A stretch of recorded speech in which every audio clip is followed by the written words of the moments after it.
everyone. Good evening, and welcome to another episode of Rime of the Frostgeeks.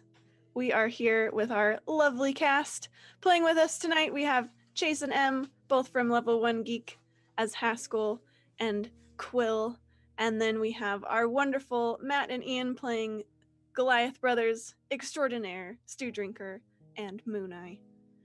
Before we get started tonight, some quick callouts as usual. We are using the system and setting of Dungeons and Dragons 5th edition by Wizards of the Coast and playing through their cool module. See what I did there? Cool module. Icewind Dale, Rime of the Frostmaiden. Boomer didn't like my pun. This is unsponsored but enthusiastic fan content. Lots of the maps and tokens and awesome things we're using are from the Rime of the Frostmaiden bundle on Roll20. So if you like what we have here, you can go get that for your own home game. My dog. Okay, and then finally, chat, fun stuff. If you'd like to help the heroes with hero points, you can do so. You can also help me with villain points. Give me some juicy villain points to work with and make the enemies a little bit scarier. You can also gift items for the session and blessings and lots of other cool stuff. So type !engage if you are new around here, and you can see all of the wonderful options we have. Okay. Before I get into the recap, I'm gonna forget this later, so I'm gonna roll our random blessing right now and see who is getting blessed. We have Moonai this evening. Is receiving the blessing. Nice. Smacked my mic. Sorry about that. And Moonai, you are asleep right now, so you won't see this charm growing on your bracelet. But you will have the charm of the animal, so some of your animal friends can come back for this session.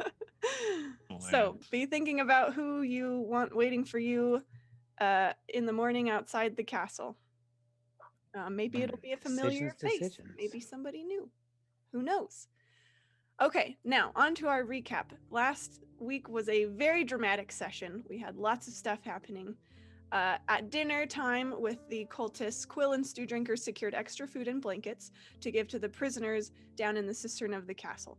Afterward, Haskell snuck into Kadroth's room to convince him to get the devil out of Quill's head in order to preserve his own life. Unfortunately, Kadroth was really only interested in eliminating Quill permanently. Moonai and Haskell teamed up to distract, which then turned into eliminate the cultists guarding the way to the cistern, so that Stew Drinker and Quill could bring supplies down to the prisoners. In the altercation, 2 of the dead cultists rose as moving, frozen corpses. Moonai and Haskell tried to warn Kadroth of this alarming discovery, but the leader barricaded himself in his room, having been paranoid earlier in the evening from Haskell's conversation with him. Then, in the dead of the night, Quill murdered Kadroth in cold blood with the aid of Levistus. Avarice was waiting for her in the hallway and invited her to have a chat in the office downstairs, which is where we find ourselves now. Quill.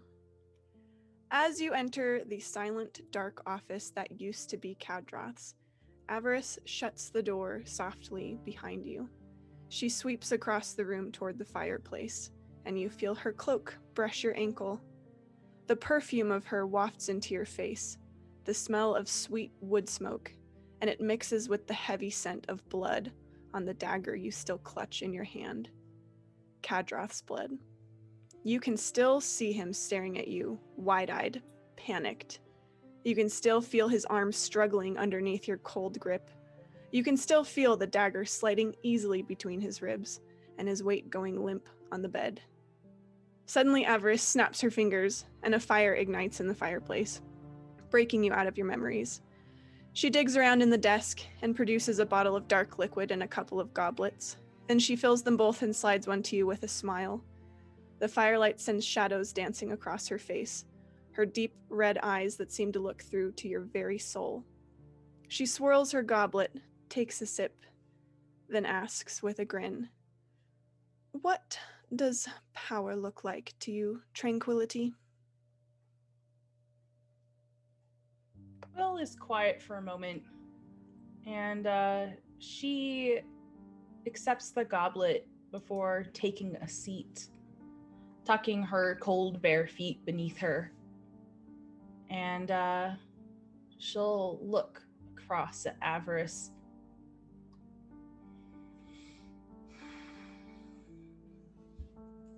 Power is when you don't have to worry about people wanting to be your friend. Instead, they gravitate towards you. And they do not mock you. So you wish to be adored, then? Adored. Perhaps old Quill. More in command of the situations that I find myself in. Respected. The people I'm with, well, one of them, at the least, does not fear saying anything to me. The small one, Haskell. Yes, his words stray towards the unkind. I wish that myself before Levistus hadn't put up with that quite so much. Now I am stuck with it. She slides from behind the desk and sits on the same side of the desk as you, kind of leaning against it in front of your chair. She crosses her legs, takes another sip. Perhaps we can help each other then. Levistus can make it so nobody ever looks down on you again if you do not wish this. He has given me much. He has given me power. Of course, magical power. She kind of, swirls some magical energy in her fingertips. As well as the power of which you speak now. Long before Kadroth was eliminated, I was well in control of this knighthood. I didn't need a title to do this. Do you want that kind of power?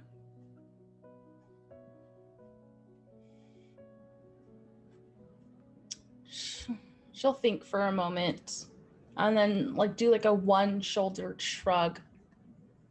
That seems good, but what is the cost?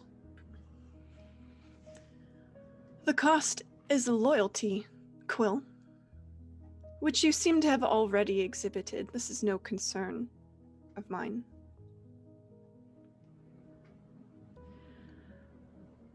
However,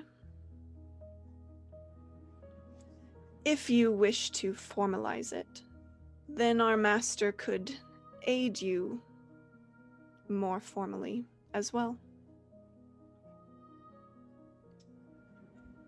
Quill adjusts, her naivety starting to come into play where she doesn't really know what that means, but she'll try and play it off cool and confident.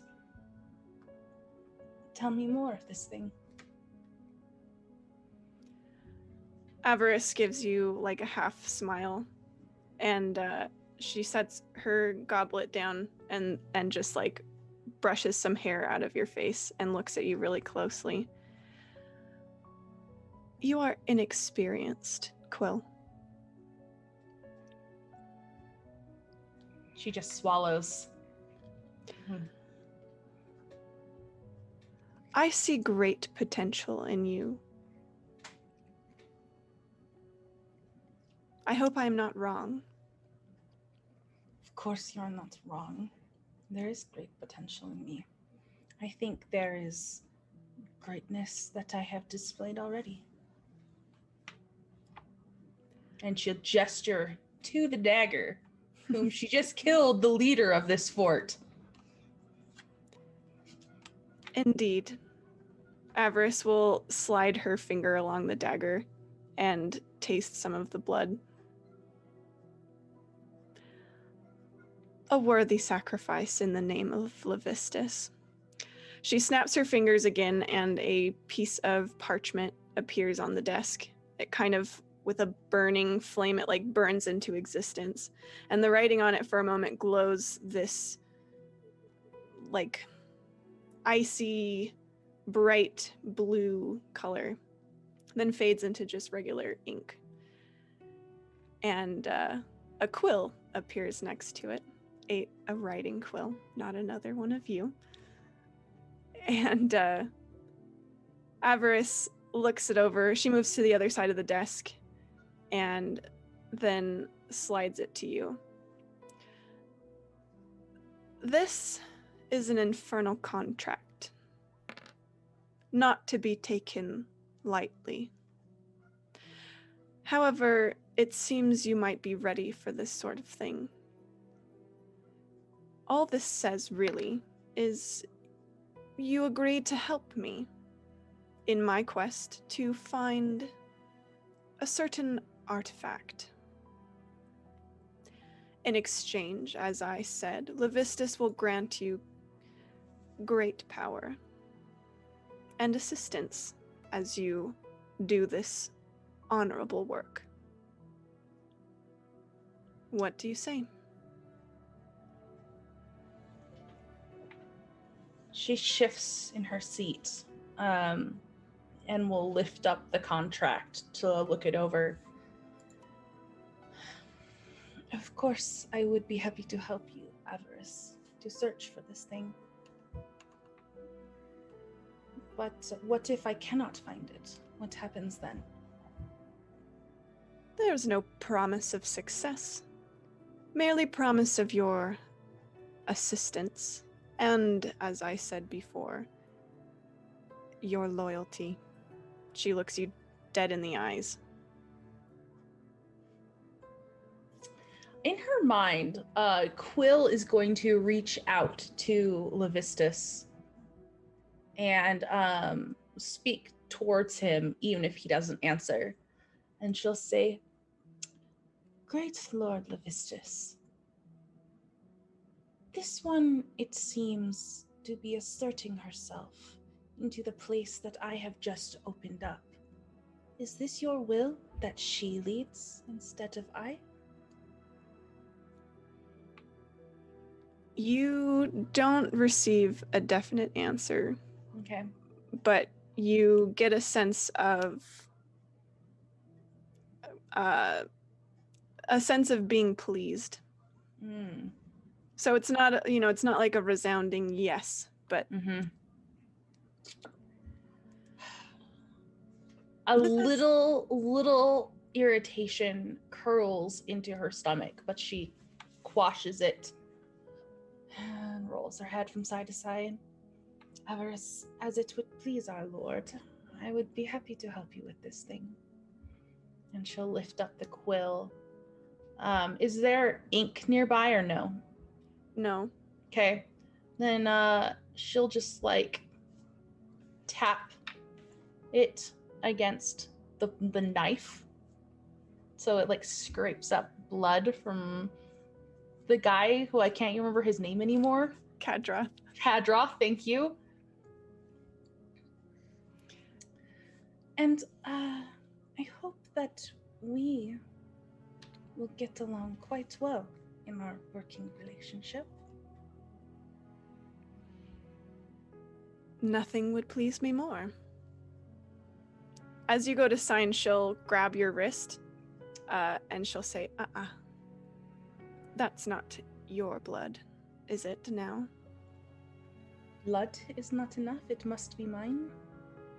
It is you who is agreeing to the terms of this contract, is it not? Kadrath has already gone on to our lord. I'll blot out the blood.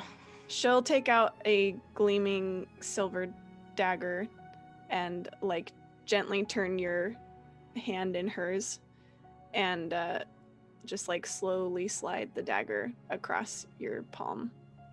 looking at you the whole time.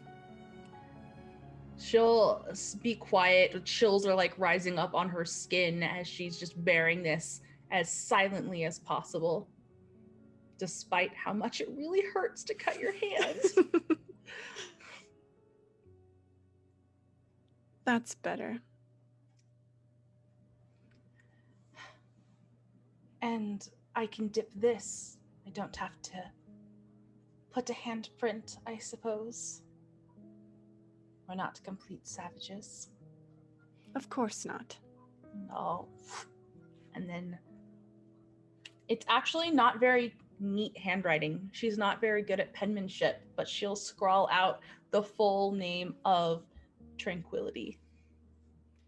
Avarice will take the same dagger and cut her own hand and take the quill after you're done and sign as well.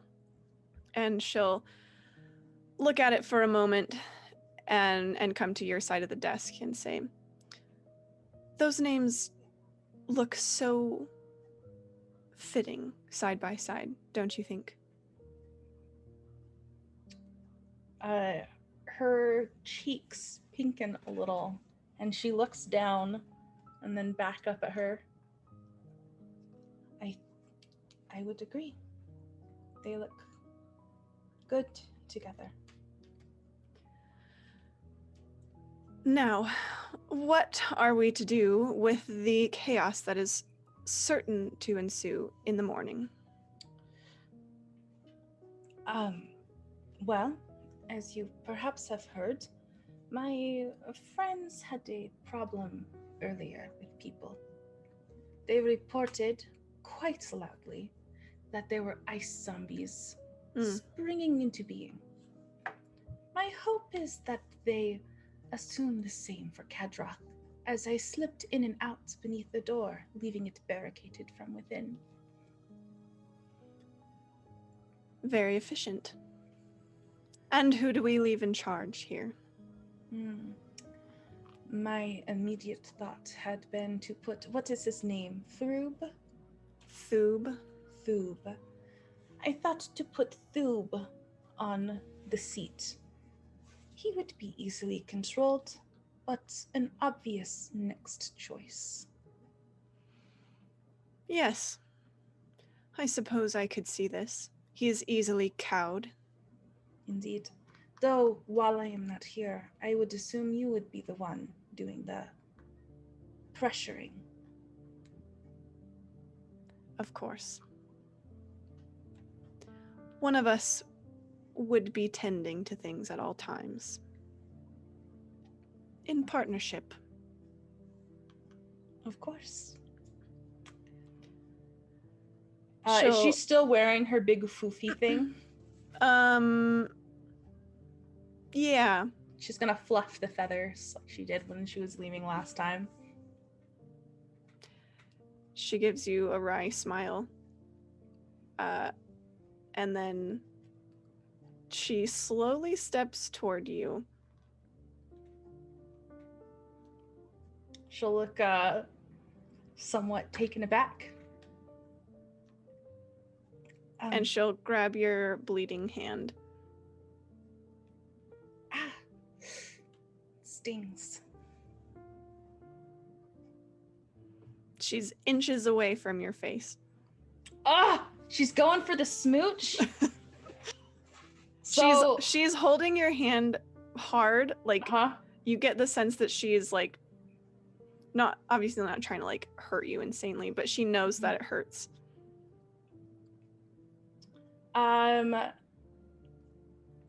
She's going 90 though. She's not going 100. Yeah, for sure. So she's going to become just like beet red, completely unexperienced in the area of romance.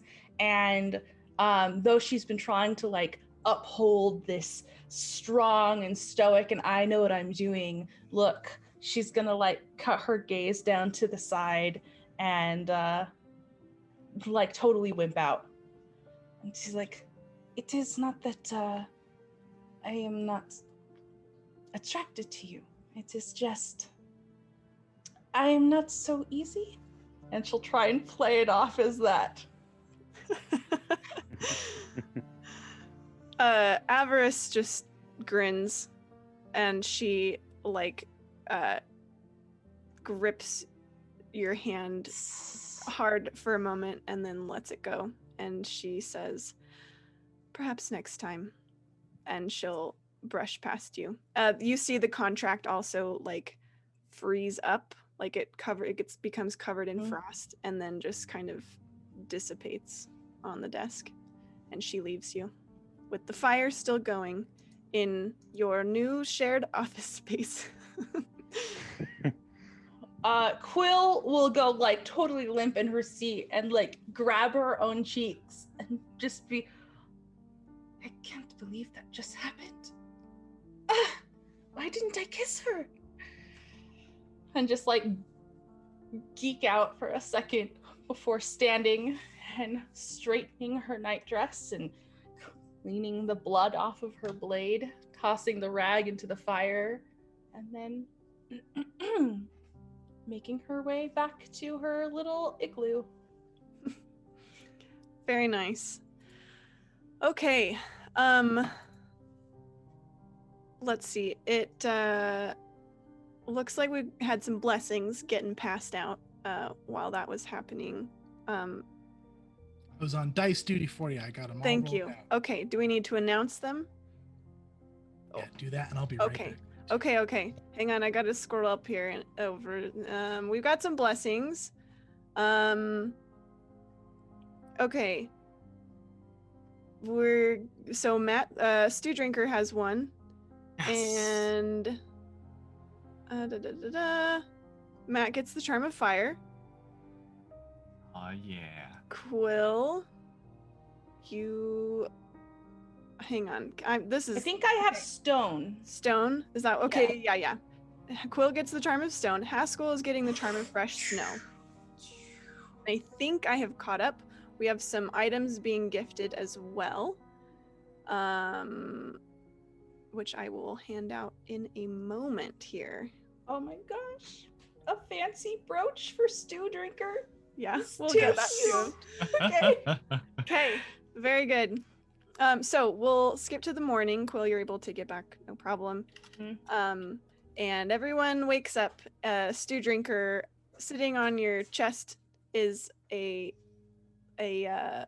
frozen, like a little ice carving, but it's a little brooch. And I think this is fitting for Stew Drinker. It's just a thumbs up. The symbol is. Excellent. Yeah, and you guys wake up. You actually you wake up to commotion. You hear voices out in the courtyard as people are filing in to the banquet hall.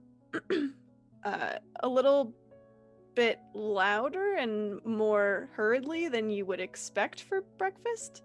It sounds like there is some commotion going on. And pretty soon Mir comes and taps on your door. Quill, of course, you're outside in the igloo, and Moonai, you are as well. So you are probably already awake, but Mir comes and knocks on your door to retrieve you and says, it looks like something has happened. We're all supposed to come. Is this about the event from last night, Mir? I think so, but I don't know what happened last night. Sorry, is Haskell present as well, Tori? Yeah, you're all now awake hearing this. What is going on? I don't know. I think they're going to announce it or something.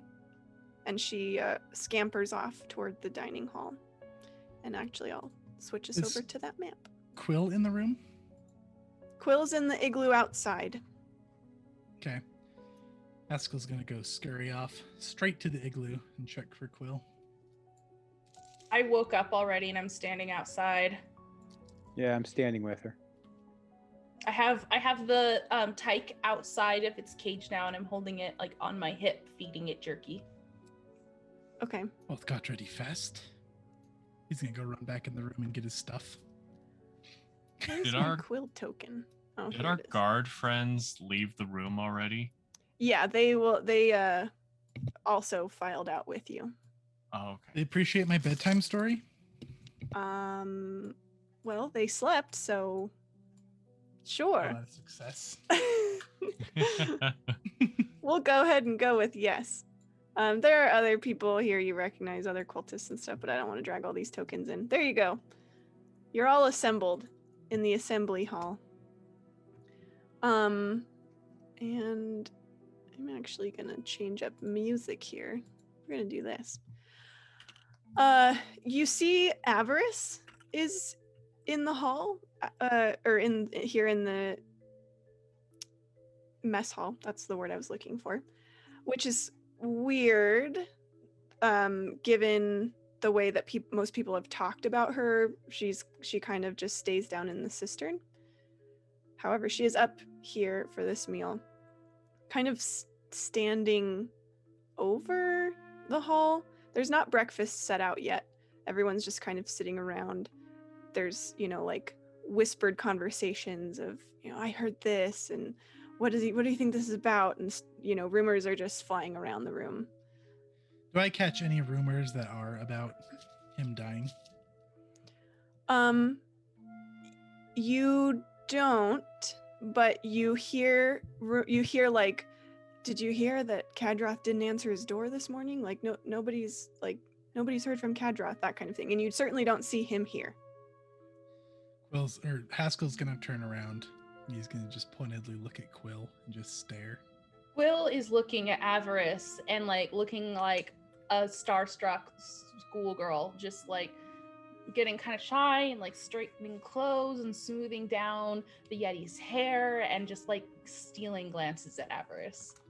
Haskell's gonna look back at Avarice and then look back to Quill. Enjoying the view? She's pretty, I guess.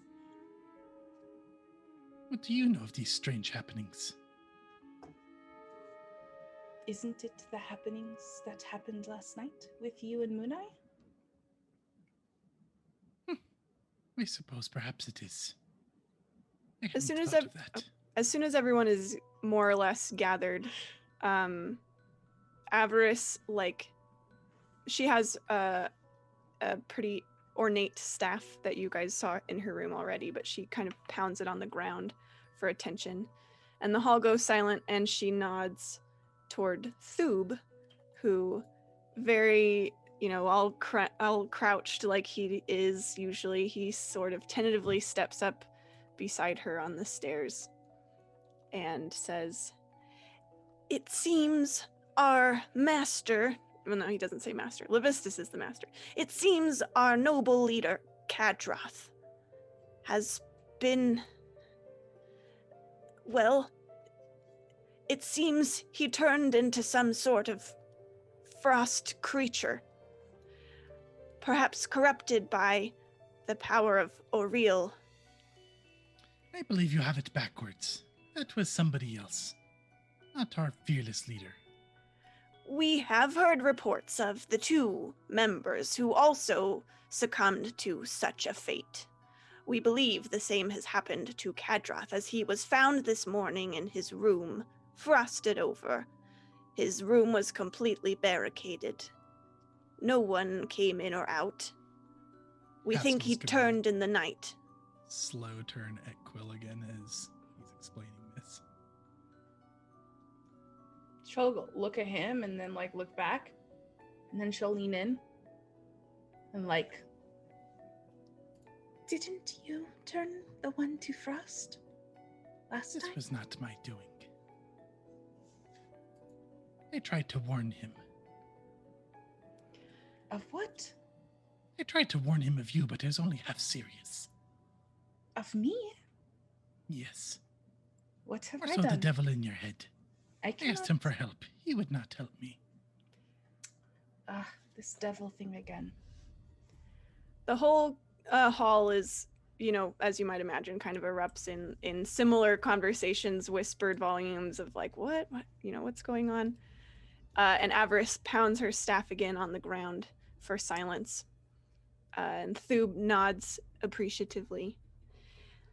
Seeing as it is, we now have a vacancy in the leadership role, and seeing as I was second in command, it is only fitting and natural that I should assume the now empty role of leader. Don't even finish your sentence there.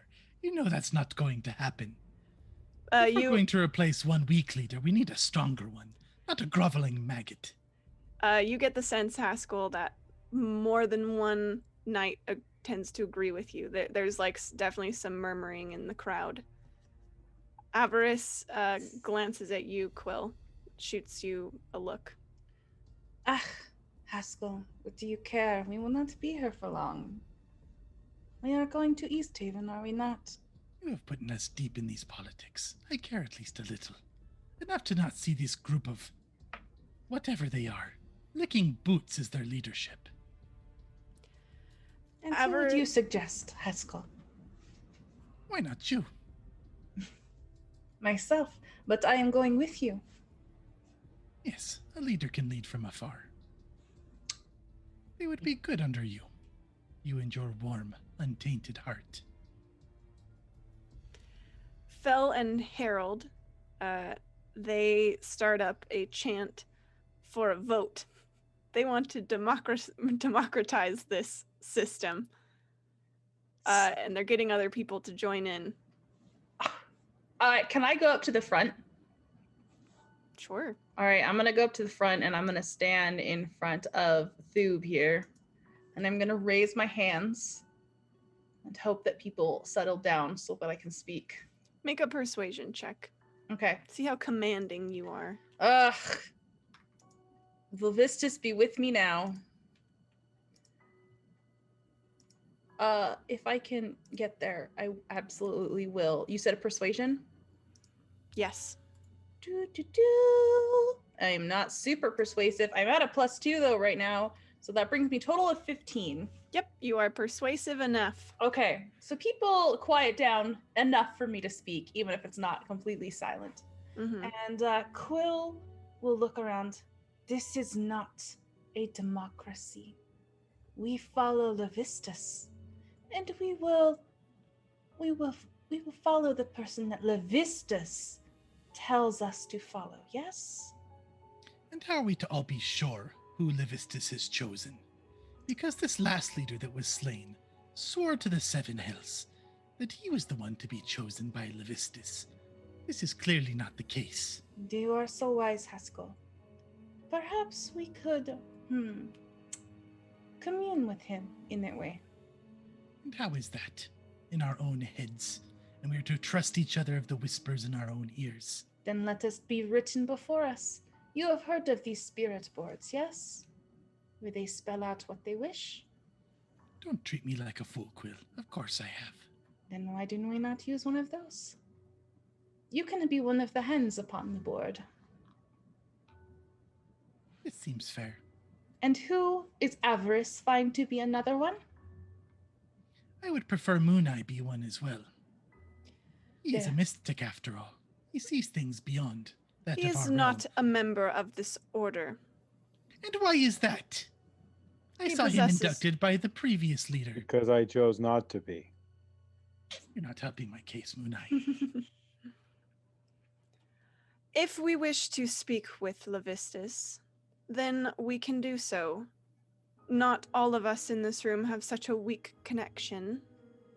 And Avarice, she will start muttering some incantations.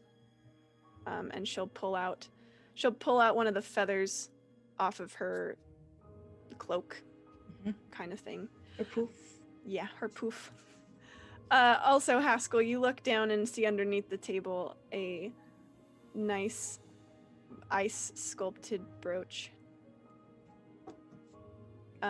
And this one is in the shape of, it's just a smiling mouth. Oh, that's so creepy. It's very Haskell. Like just the mouth? Yeah. That's a hard pass. That one was for Haskell, you said? Yeah. Oh, yeah. He's going to giggle at it and pocket it. Of course he is. Let me I don't remember if I told you guys this last time, so I'll tell you now. These brooches, you just have an innate sense to understand what these brooches will do for you. And they will give you a +2 to checks to influence others while wearing it. So persuasion, intimidation, deception, etc. Oh, never mind. I'm not going to pocket it then. It's time for action and I'm going to wear it. Okay. So she pulls out a feather and then just drops it into the air and it floats there for a moment. And she closes her eyes and takes in a deep breath and then exhales, and this her breath kind of is, it's like steaming like it is when it's cold. It just like puffs out from her mouth and propels the feather, and it kind of weirdly floats around the room, sort of hesitates a little over Quill for a moment, then it kind of goes over toward Haskell and sort of finds its way all around the room until finally it lands atop Thub's head. Levistus has spoken. If anyone has dissenting opinions, I suggest they take it up with him. Is this how the leader has always been chosen? If by chosen you mean chosen by Levistus's will, then yes, I believe so. However, I have not been around for years and years. I, like you, am fairly new. I'm not on trial here. We are choosing a leader, and Levistus has chosen Thub. Does anyone have any further objections? Most of the cultists seem pretty cowed now. I have objections. And you're not on trial. It's a simple question. How long have I been around? Yes. Months. Do you want Thub to be the leader, so that he can be easily manipulated by your self-avarice? Is this what you do from your dungeon down below? Twist the puppet strings. I serve Levistus in whatever capacity he needs. This is no spirit board. This to me just looks like some sort of petty magic trick. Let us all hear his decision, not some magic you cast yourself. And how do you propose that? You have such a close connection to our Lord Levistus. Oh, You're on the hardly contrary. welcome here. Merely tolerated. Is this what our new leader declares? If he is indeed the leader. And is this how this organization always chooses their leaders? By somebody casting a magic trick and deciding who is picked, and nobody questions it, because they're afraid of a little bit of magic. Perhaps, Haskell, you should have asked how they choose their leaders before you joined, if that you care so much. Indeed I did. And I was told we were going to be hearing it from Levistus directly, via something like a spirit board, and then Avarice here so kindly decides to cast some trick with no spirit board and no speaking from Levistus. If this Levistus is so powerful, and he is choosing his leader, why do I hear nothing? Because you are not a follower of Levistus. But I was deemed part of this order by the last leader. You were deemed an ally. At the moment, you seemed quite useful. However, I'm wondering now if that use has not spent itself. And you were close with our past leader, and he told you this? Of course. Close enough to say, enter his room, with the door barricaded. Perhaps you are a bedmate. Everyone is looking very nervous around the room. It's quite awkward right now. And Thub is also just like looking from you to Avarice and back. I, as newly appointed leader, perhaps this conversation is outside the realm of what was to be discussed here. Quill, there is a little icicle, or a little bit of frost blows in from the door, and it forms at your feet into a chewinga cookie. She'll bend over and pick it up. And as she does, she's going to get a memory of something that she has picked up before last session. And she's going to, as she slips the cookie into her pocket, she's going to palm the real amulet she found, which forged her bond. You found two. Two, yeah. So I've got another one now, right? And this was what originally had forged her bond with Levistus. Mm-hmm. And she's just going to walk over. And she's gonna hand it. She's gonna just pat Haskell on the back, and try and put it in his hand. Are you trying to do this without Haskell noticing? Or more of she's comforting him, and she's taking his hand, and she's palming it in her hand to hit his palm, to see if and she'll murmur in his ear. Perhaps if they see you bear his symbol, they will be more inclined to believe that you really care about this place. Oh, I don't care about this place, Quill. He's gonna bat it away. Okay. Do you recover it, Quill, or do you let it fall out of his hand? Oh no, I recover it. Okay. She just was trying to press it into his palm to see if she could forge a bond between Haskell and Levistus on the fly. Okay. But Haskell's gonna look around at everybody. He's gonna be grinning at everybody around. Well, if you're all going to cower and let the mistress who clearly slain your previous leader choose a new one to possibly do the same down the line, then I will not argue, and all hail Thub, chosen by our great lord Levistus. And he'll do a very dramatic bow. People will stare at you for a moment and then slowly follow suit. And then soon the whole room seems on board with this. He's gonna blow a little kiss to Avarice. She just smiles. He'll hop off the table and stop making a scene. Is that possible for Haskell? As much as he can. And with this, the tension slowly dissipates, especially as the doors to the kitchen open and Mir and the cook start bringing out breakfast. And people are more than happy to lose themselves in the food after the dramatic evening and dramatic morning.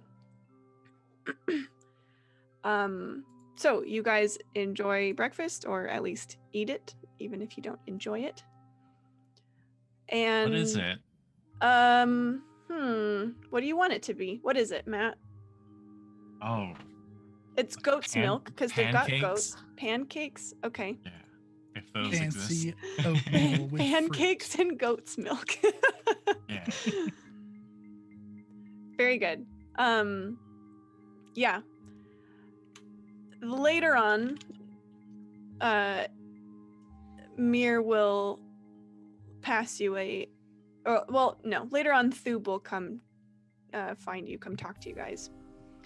And he will say, I was informed before Kadroth's passing that you had found evidence of more Dwergar activity in East Haven. Yes. Go ahead. It is a very large city. I am excited to see its walls. Yes, I am quite excited to work for Avarice, is apparently a mercenary and not a member of this order. He doesn't seem to know how to respond to that, so he moves on. Me either, buddy. It's okay. He says, yes, It's called well. passive aggressive. Foxes do it often. We will be happy to have your assistance in this matter. Please, if you would be so kind as to investigate this and eliminate the threat if possible. this is the will of our master. You are so inspired, Thoob. Thank you. He gives you He's a not slimy being little serious, smile. Thoob. I am being quite serious, Quill. He's gonna just do a big grin. She's just shaking her head. Moonai, on your plate, you've consumed. You thought you consumed the last pancake, but when you look down, you see there's something else on your plate, and it's a little chewinga cookie. It's in the shape of a halfling, and it looks like it's made of ice with it's like the cookie is ice, and then it's frosted with this white frosting, but it's really just like snow. I will tuck it into my skins. Like every time Haskell does something uncomfortable, a chewinga cookie is born. We have a lot more chewinga cookies. The Twingers were like, yes, the discomfort. Wonderful. Okay. When do we leave? Yeah. For East Haven. I am very excited to see this place. As is Gale here. And I'll pat the little tyke next to me. Gale as in storm. Are you asking Thoob or No, the group? the Okay. group. Okay. Thoob has left you guys. Perfect. I will follow you, Quill. You seem to be the one that Destiny is following right now. I thought it was following Stu. What do you want to do, Stu? I'd say like as you're asking that, he's just kind of like shoveling more pancake into his mouth, and then he like lets out a loud burp, and then says, "Yeah, I think that sounds good to me." Stew Drinker's destiny will soon come into play when yours crashes and burns to the ground. No doubt. Haskell, you wound me. What do you think, Moonai? When should we I think leave? it would be good to stretch my legs and leave the confines of these walls. They make me uncomfortable. I agree. So, right after the meal, do we leave? I think we should. Oh, but of course we have the problem. Stu, your friends. What will we do for them? Don't tell me you forgot of them already.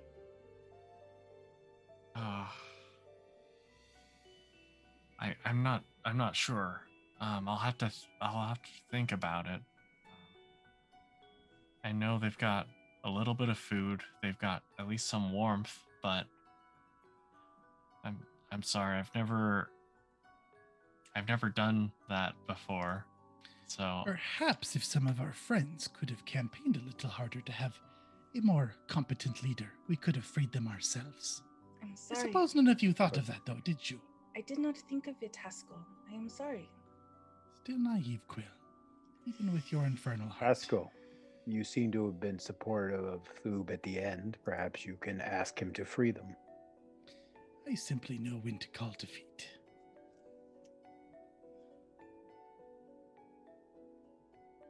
You guys know, I guess Thoob will have given you a map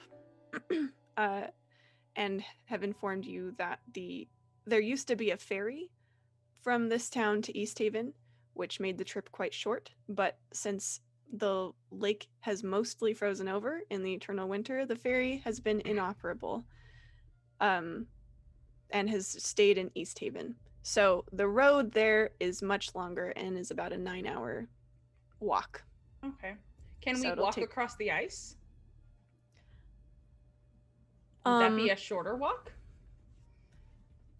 It would probably be shorter, but there's no trail marked on the ice. There is a defined road between the two Sure. towns, so probably more hazardous. She also said it's mostly frozen. That's true. Yeah, it's not. The whole lake is not frozen over solid. It's like if you guys remember all the way back in Bremen, how you had to haul the boat out Mm-hmm. across the frozen part to finally reach water. It's like Okay. that. Sounds good. Sounds a bit treacherous. Sounds like an icy adventure. But we can go the safe way. Is Thoob still in the dining hall, or has he gone up to his office? Or his office open? We'll say he's gone to his office, but it seems like, I mean, you guys know where that is. It's through this door. I'm gonna go there. Okay. While Anyone everyone's coming with? finishing up. Okay, Moonai, you just want to head there. Okie doke. He is, he seems to just be kind of sorting through things, getting situated, sort of figuring out the state of things. Congratulations. Thank you. I have wanted this for some time. I suspected. Now, you owe your followers a chance to show your strength as a leader. Indeed. Release your prisoners. What prisoners do you speak of? The old staff that are in the basement. Oh. If we do that, they will leave this castle, and they will reveal to the town our presence here. And we will no longer have control of the speaker as we do. If you don't do that, I will reveal your presence here. He glares at you. Make a either persuasion or intimidation, whichever Yes, one you feel. Moonai. Yeah, they're both so good. Listen, I'll do this. You can use. That's good. They're both -1. It makes no real difference. Oh, I was gonna say you could use your. Oh wow, that's a really good roll. So, there you go. I'm sometimes of the opinion that big strong boys should be able to use their strength modifier in intimidation. I agree with you there. But I don't think you'll be needing it in this particular instance. That's a 19 total. He just glares at you and kind of looks you up and down for a moment, glances behind you, and then scurries around and shuts the door. And he says, "How do you propose we keep a hold of this town while allowing the staff to roam free? Do you command their loyalty? Will they stay quiet if we set them free? No. Perhaps they could be of service here and stay within the castle confines." You may offer that to them. But if they do not stay, that is their choice. They respect my brother. Ask him to have them promise for you. It is your choice.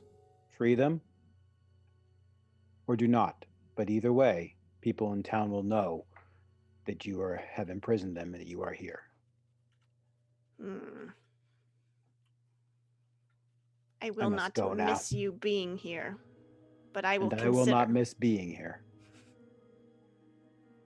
He'll open the door for you. Stride out.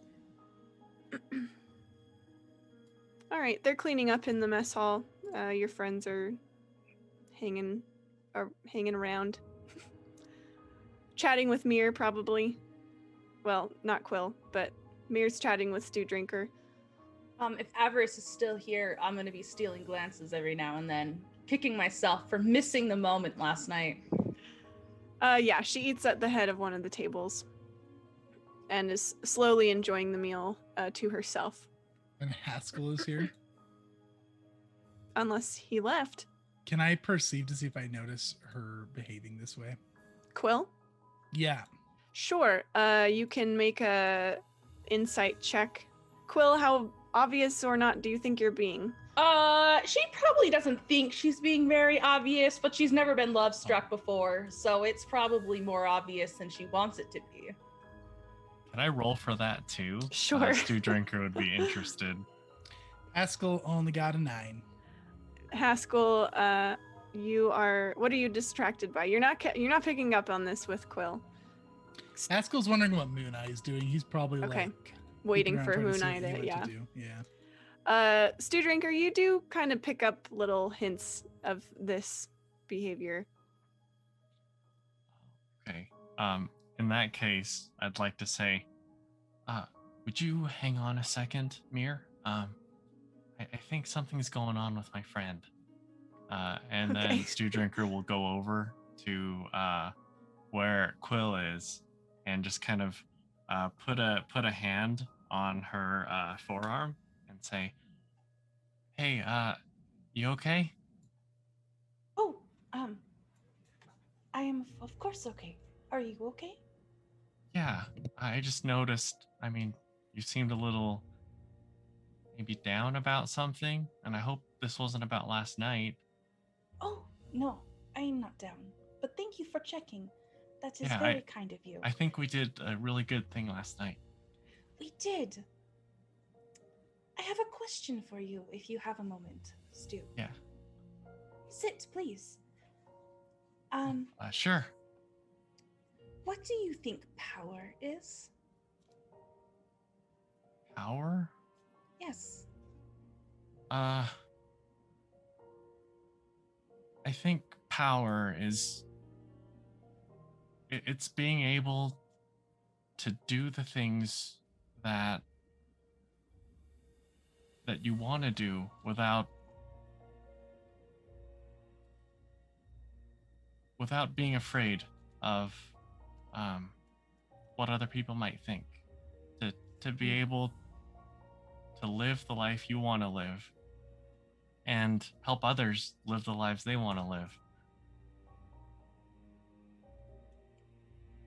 That is very wise. Your brother and Haskell must be your greatest heroes. They do not fear what anyone thinks. Well, I mean, I definitely look up to them, but right now, with everything you've done for me, I think you're at the top of the list. You are too kind, Stu. I do not deserve that. You do. Thank you, Quill. Of course. And I hope that we are able to save your new friends. Though sometimes I worry about things, you know? Like, Yeah. we talked last night about, do the ends justify the means? And I worry that Haskell and Moonai might try to kill everyone here. The people who have made our food and who've been spending time with, to get our friends out of the dungeon. And it sits heavy on my heart. They wouldn't do that. What?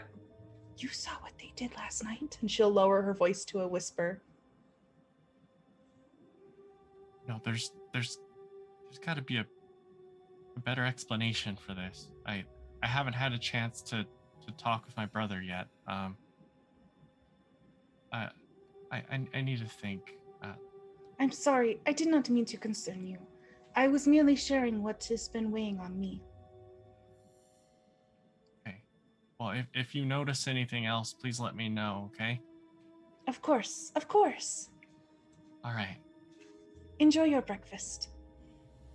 And Stew Drinker will go back, kind of like looking down, trying to think, just lost in thought about what Quill's just told him. Okay. Anything else happening at breakfast, or should we call that a scene? Sounds like a Okay, scene from my and end. Scene. All right, so you guys would have enough time to travel to East Haven if you left this morning. Like, it sounds like that was sort of the plan. Yeah? Yeah. Okay. As you guys are packing up, Quill, you find something in your bag. It's a stone that's just like this semi-transparent, this really vibrant blue-white color. And there's it's tied with string. There's a little note on it. And it says, in really nice handwriting, it says, "Keep in touch, A." She'll quickly fold it up really small and hold onto the stone and like try and like activate or attune it Yeah. Does it have a feeling to the stone? You can tell this is a sending stone. It's like a, I don't know, it's like a cell phone. Oh my gosh. We're gonna have a long distance relationship. What is that, Quill? What are you fidgeting with? It is a pretty stone. Perhaps the Tringas left it for me. And I'll show it. This does not look like something left from the Tringas. It is blue, like this Cookie, and I'll pull out the cookie that I have. They That are cookie is nearly made the of same. ice. Do not be angry with my stone, Haskell. You are just mad you did not get one. Continue to please the Of goblins. course I'm mad I didn't get one. I've hardly gotten paid for our travels. How is one supposed to survive out here in this economy? I am sorry, I know not of the things of economy. Perhaps you can teach me as we walk to East Haven, which is a huge city. Are you excited, Gale? And she'll like tickle the belly of her Yeti tyke. Gale has been very cheerful this morning, having Perfect. gorged himself on pancakes and Wonderful. Gotten out of is- the cage. gotten out of the cage. Yep, Mhm. all of the above. I see that you still maintain some admiration, even after stuffing her in a box. Haskell, it was one day. It Just was for remember, her Quill. safety. The tiniest cut can fester and eventually eat out your heart. Well, with proper treatment, cuts will not fester. I'm not talking She'll about s- the Yeti. I'm sorry you have lost me then, Haskell. You He's must gonna speak just plainly. turn and start walking ahead. Grumpy Haskell. Grumpy Haskell with a bag of 50 gold pieces that Avarice handed him. Whining know, about right? not getting paid. Eh. Also, enough. we need to put this in canon because I realize I don't know. Is your Yeti tyke male or female? She hasn't looked yet. I mean, it's not wearing any clothes. It's Okay. probably not difficult to I'm gonna tell. say it's a boy. Okay, it's a boy. We'll go with that. Okay. Okay. So you guys have a map. You guys have a route. You guys are all packed up. You have the supposed assurance that the servants will get set free, Moonai. And Were we yeah. supposed to talk to them first as Stew Drinker? Was Stew Drinker supposed to address them about staying within the walls? Thoob hasn't said anything Okay, cool. to Stew Drinker. Let's get gone. Okay, off you go, onto the road. A place you have not been in a while. Let me pull you guys to the map real quick so you can see where we're headed. When we walk out, are there like a bunch of animals waiting for us? Oh yeah, we have one. We have a charm of the animal, So what animal friend is waiting for you outside, Moonai? My ravens, pra. Aha. The okay. flock is sitting out in the trees, waiting patiently for me to come out. Love it. They're back. Oh, right. Your raven's name is Pra. I thought you were shortening probably to Pra. No, It's that's like their name. Raven's Pra. Man, Ian is hip with the times. I haven't heard anyone say Super. that. So here's where we're at. I'm just gonna illustrate some stuff for you. You guys are at Caer Dineval, and you see the road comes all the way down here, and then you turn on the east way to head to East Haven, the biggest city that you've been to. This city is approximately 7 times bigger than any of the towns you've been to so far, Quill. You say 7 times bigger? Mm-hmm. That's a She's just like decent-sized city. slapping Haskell, just like wordlessly, just like over and over, just like slapping him. Look it stretches towards the skies. I forgot how cold it was on the road. Yes, you guys can see it. Well, you probably can't see it way off in the distance because there's a little tiny mountain range that's just on the coast here. But the road is marked and traveled, so you can follow it pretty easily.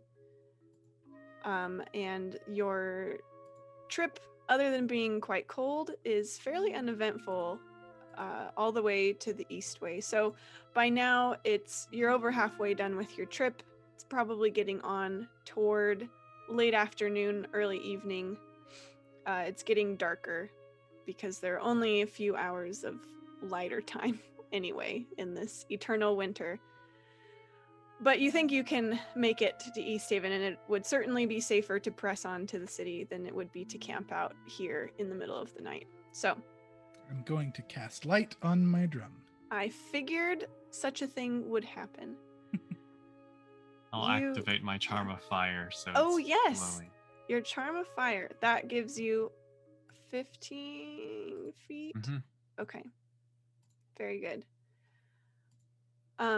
As you guys walk, and you do finally start to see the silhouette of East Haven off on the horizon, and it's much more sprawling. It's not tall, you're not talking skyscrapers, but it is much larger than the cities you've seen so far, Quill. How do they get so many people to stay together in one place and all of them get along with each other? Do not all get along with each other. Haskell, you will not trick me this time. They would not all stay with each other if they did not like each other. What of murderers and robbers? Those cultists all stayed together, and look what happened to their leader. She doesn't even know what to say to that. She just looks over at Moonai. They do like each other, don't they, Moonai? Not all people like everyone. But This why is what would I they stay appreciate near most each about other? Moonai. For the same reason that ice is drawn to each other floating on the water. When they hit each other, they will crack and they will break. Sometimes they will make new ice and combine together. But they naturally wish to be with each other. It is the way.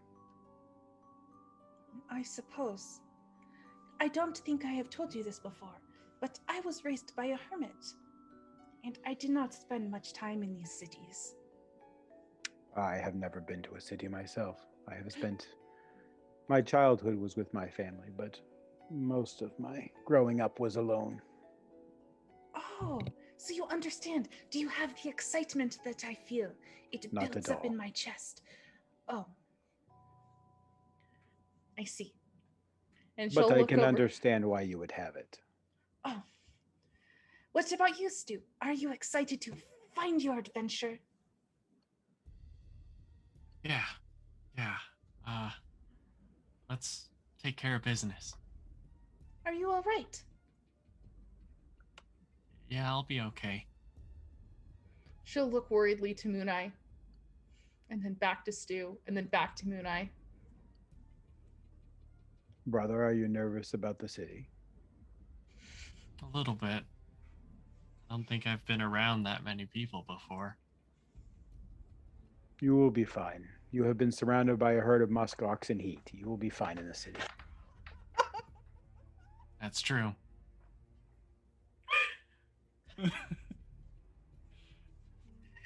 That can't be worse. Or the city can't be worse than that. No. There's no way. Oh my goodness. Okay.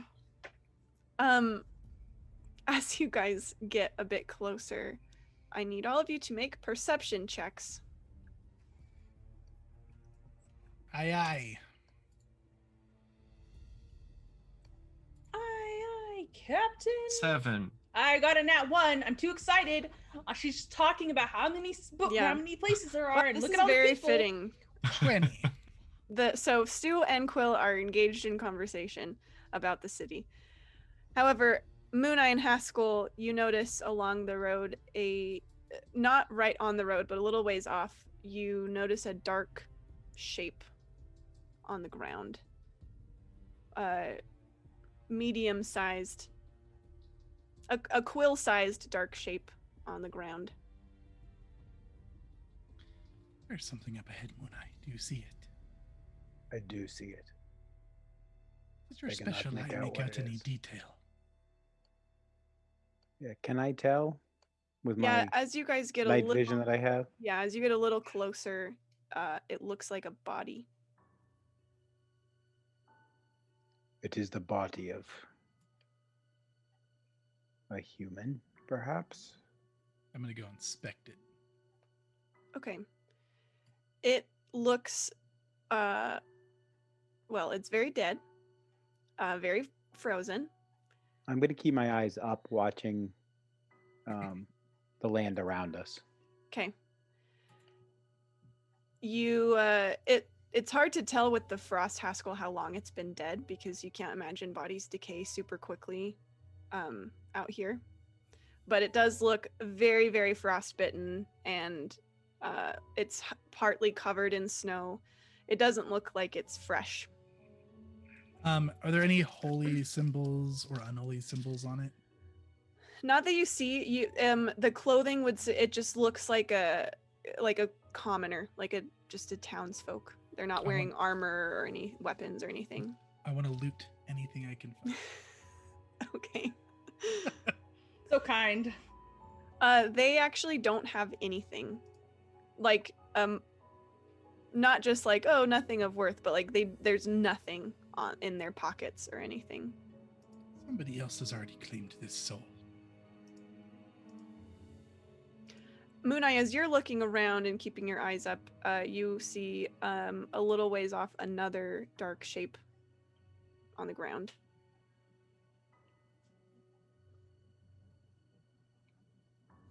Quill. Oh, yes! There's dead bodies! Yes. You and Haskell stay here. Brother, let us go look at that one up there on the hill. All right. Why do you want us to stay here? Shouldn't we stay as a group? If he says to stay here, then we should stay here, Haskell. I does speak in very wise words. I will stay here. As we head up, I'll say, Brother, I'm nervous about the situation. I didn't want Haskell near us when I was this nervous. Let us go see what's going on with his body. I love it. Yeah, as you draw near, and especially as Stu, you bring your sword to shine a little light. Moonai, you see a very similar sight. Another body, similarly frostbitten. Everything. Their clothes are also that of common townsfolk. And snow, not discernible how they were killed? You can make a medicine check. Oh, I'm actually good at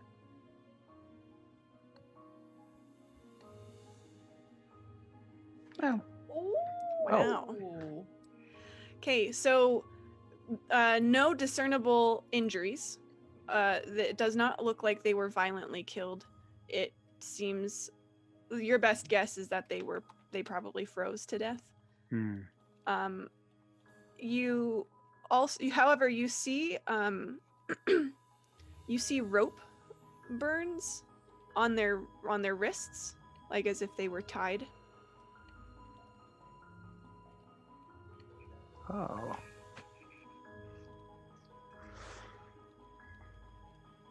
What do you think, brother? This one was tied up. But the rope is gone now. And the rope burns are also frozen over. It looks like they froze to death after. After they had lost the rope. Yes. Hmm.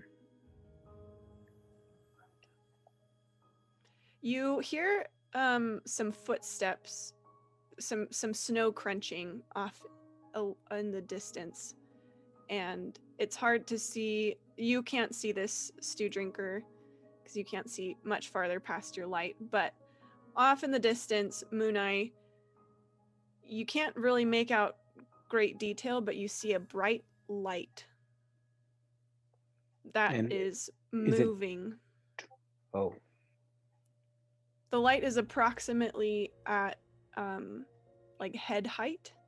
Not your head height, but okay. human head height. Yeah, and you see it sort of slowly moving in the distance. There's something out there, brother. Where? At the glowing light that way. Stu, you can see a little speck, well, not a tiny speck, but just like a very dim glow. I'm going to share Eye of the Night with him. Okay. so he can see 300 feet too. I will what does actually this share. look like? I'll share it with all three of them. No, just with Stew Drinker. I'm going to take my hand and I touch Stew Drinker's forehead and slide my hand across it and make a signal of the Moon Maiden, and then one of his eyes glosses over white like mine, so he can see. Cool. And as night mode activates Stu, you are able to make this out as well, and you two see a sort of an orb of light, very bright now that you can see it properly off in the distance. You can't make out great detail, but it does look like it's moving toward you guys. And as it does, you start to make out sort of the suggestion of like a body, a human. We should go back and tell the others. Yeah, that's a good idea. I'd say like after Moonai gave the Eyes of the Night to Stew Drinker, like his movements thus far are usually fairly like not stealthy. I mean, he's fairly gregarious and not really mindful of how his like the figure he's cutting, but he kind of picks up that whenever Moonai gives him this ability, it's usually some sort of more serious situation, and so he walks with a little bit more stealth, though still trying not to give away that he's seen the figure approaching to go warn Quill and Haskell. Okay. So you guys go creeping off back toward your friends. Quill and Haskell, have you guys been doing anything in particular with this body or just waiting? I mean, I thoroughly searched it for loot, and then I would just be kind of stamping my feet silently because I have Blessing of Fresh Snow and impatiently. May I do an insight check on the person's expression to see if this was like an expected thing, or maybe they were like, ah, or something? Sure. Perfect. Ha, I know nothing. Yeah, the face is like so sunken and frostbitten, it's hard to really pick out specific expressions. The body position, though, isn't one of violent, like it didn't seem to be a violent death. I must say, Quill, when I first met you, I wouldn't have thought cold-blooded killer to be your type. Excuse me? Your romantic interest. You know she killed the leader. You think so? How else would he die? She seemed close with him. He was barricaded in. She casts magic. That is She true. was already in bed with him. Or she casts some magic to get under there. I do not know of this magic that can make people walk through doors. Are you certain this exists? Can I insight her? He's still a little Sure. suspicious of Quill. You could insight, or you could also make an Arcana check, if to know of magic that might actually. Oh, do Haskell this. is certain there is magic. Okay. It doesn't matter. It doesn't matter if it's really is exists. certain. Okay. Who Yes, knows? you can insight. Quill, what is your? Well, Uh-oh, why don't you make Quill. a deception check? We'll see which one's higher. Dun dun dun dun. Well, Vistus has nat blessed 20. me. No, I Nat rolled so 20. good. Nice. I got a 19. I said a prayer last time for Levistus to bless my It's tongue and my true. mannerisms Damn so that that people devil. would stop suspecting me, and I nat 20'd. That is for chat who can't quite see the numbers. That's a 24 insight check for Haskell, but Quill with that 26. Wait, are you guys after me to know you're not? So No, we're not. 22 and 24. But the nat 20 on Quill's side. Felt good. Okay. Haskell, I guess you can believe whatever you like, but Quill does seem genuinely Yeah, Wow, no, you really he's think trusting Quill a little bit. He pushed her a lot and everything seems to check out. All right. Around this time, Stew Drinker and Moonai make it back to you guys. What did you find up there, Stu? Don't look now, but there's someone coming. From which direction? This way. To find someone. Stew starts looking around. It's right up in the sky. Once Moonai points, you two can see a distant light as well. Perhaps A it is a light? guard. A light. I Haskell, think go ahead not. and make It is not coming from the town. go ahead and make a perception check, Haskell. I would love to make a perception check. If I can, for some reason, the skill perception is invisible to me. I can never find it. 14. Something about this seems familiar. You can't quite place it, but it's just like that little itch in the back of your mind. You there. Do I know you? He's shouting across the tundra. Announce yourself. Are you shouting across the tundra? I am. Don't go skulking about in the dark. Okay. Oh, dear. The light stops and starts moving toward you with purpose. Well, it heard you. I warn you, we have an armed group here. You best speak.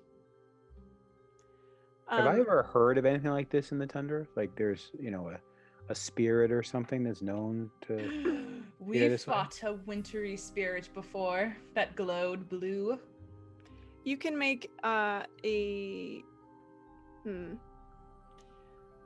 You could make a nature check or an arcana check. No. Pretty much both the same. Haskell, if they tell us not to look at the approaching creature, they are not going to want us to shout at the approaching creature. I've never There are heard of two anything like this, situations brother. here. It's probably a wizard.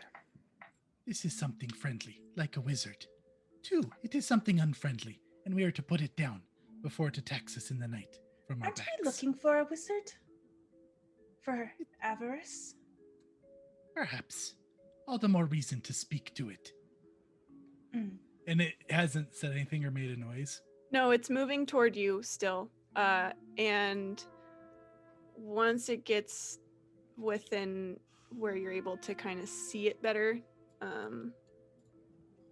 that's probably within like, I don't know, 60. Well, how your light goes out to about 30 feet.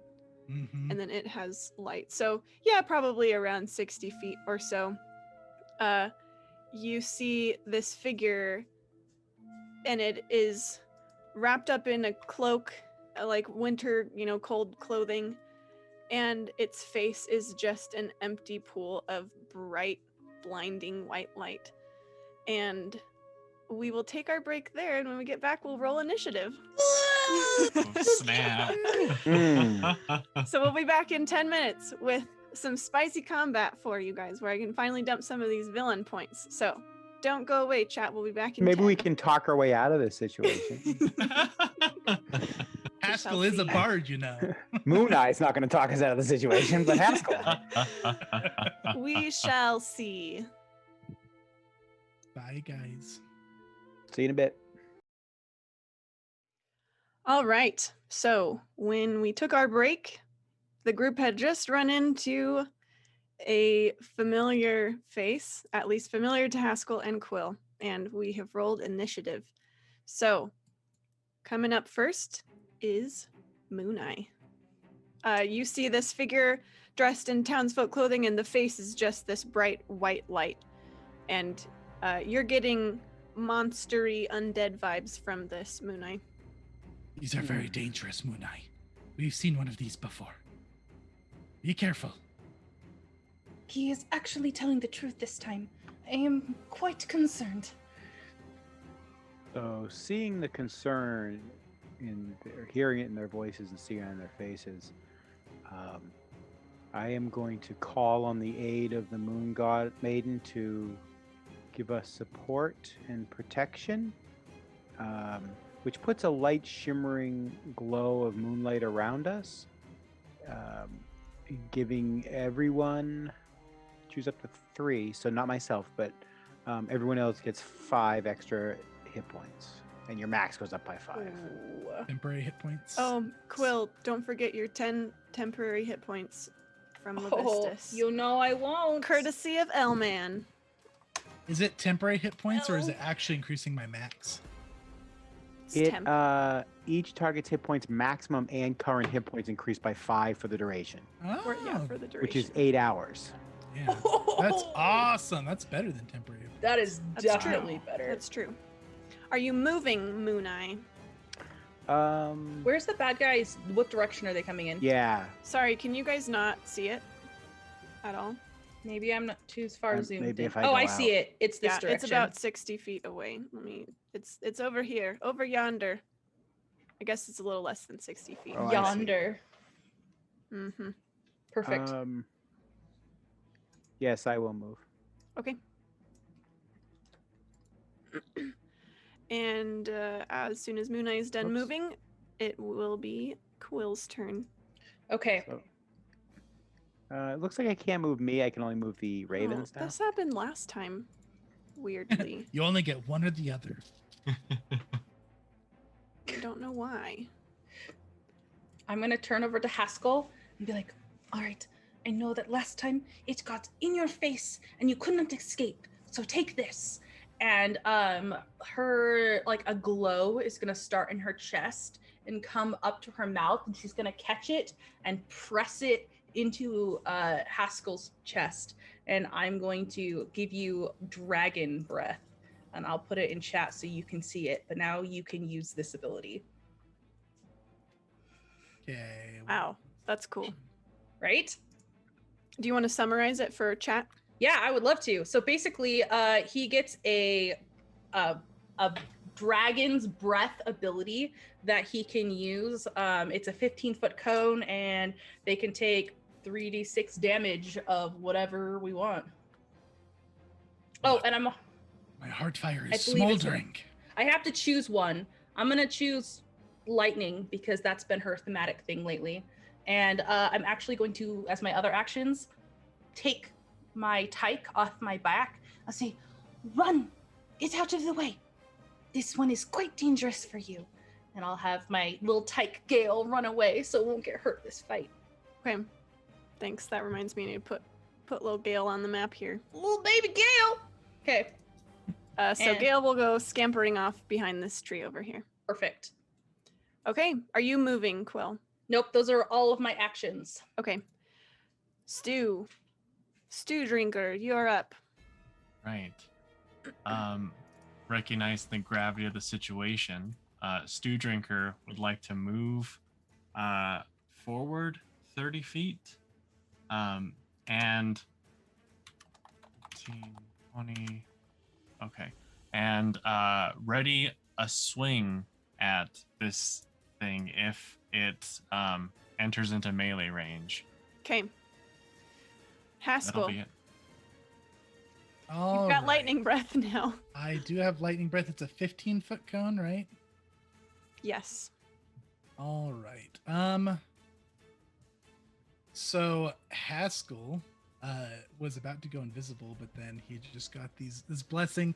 He's probably cracking with a little lightning in his eyes. He's gonna grin at Haskell. Not Haskell, at Quill. He's gonna grin at himself. And then I think I'm just gonna dash at it. Okay. Ooh. All right, you beast. You will not get the best of me this time. 5, 10, 15, 20, 30, 35, 45. Get exactly adjacent with a dash. Excellent. That's my turn. Actually, bonus action. As I'm running up to it, I'm gonna be smacking my drum in like a rhythm as I'm like just charging over the snow, and I'm going to turn to Stew Drinker as I pass him. This will be a glorious heroic action, Stew Drinker. Help me slay it. And I'm going to give you an inspire courage or an inspire bardic performance. I'm getting my All system. right. Thank you. Okay. You guys have all run up to it. Now it is this thing's turn. So since Haskell ran right up, it's gonna just swing at you with its like cold, freezing fist. Mm-hmm. Am I affirmated right now? I am. Bad news for you guys. 17 to hit.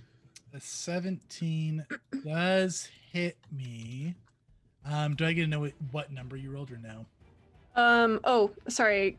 Well, I rolled a 7. It was 17 total, and I rolled a 15. I Okay. was just adding. It's already calculated for me. Oh, you're good. I was just wondering. I'm trying to see if I want to use a hero point. Yeah, I will. I'm going to use a hero point, and I'm going to hiss at it as I'm running up to it all crazy fast across the snow. Okay. And I'm going to make it reroll with my hero point. Reroll. Okie doke. -2. -2. Its second one is worse, so second one is only an 11. That's gonna miss. Okay. Yes. Nice. Comes to like a skidding stop and puts like a cloud of snow up in its face. And it kind of reacts, but then it comes at you with its other arm. Ooh. And It's better than 2. it is an 18 to hit this Yeah, time. it hits. Okay. Well, you didn't take all of the damage at least. Yeah. Okay, so you are gonna take. That's gonna be 11 bludgeoning damage I will take it. and 19 cold. Oh, there's damage. more. I like that less. I was like, that's not that bad. Cold damage. So it Yeah, slams I'm into you and it almost dead. hurts. And then the where it impacted you, this cold just starts spreading out from your arm and almost into your very veins. And that is its turn. I'm Haskell! also sitting on some villain points. Oh no. Uh-oh. And I think I will use I'll use one for each of you. I haven't done this in a bit, so I'm going to use 4 total. But the wind starts picking up a little bit and you hear this whisper that just chills you to the core. And it's not really words you can understand, it just speaks to your mind. This is clearly not Levistus, Quill. Okay. And you're all going to take a -1d4 to your next check, whatever that is. No. Okay. And Moonai, Alright. it's back to you.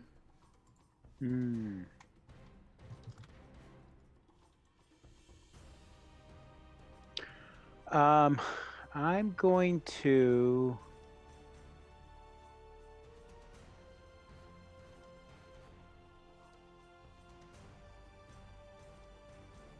Nobody else is taking damage, but I'm going to.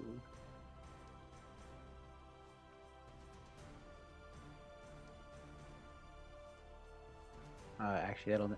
I'm going to try and hit it with guiding bolt. Okay. So call on a blast of moonlight to strike it, and if it works, it will help negate for whoever attacks it next. That -1d4.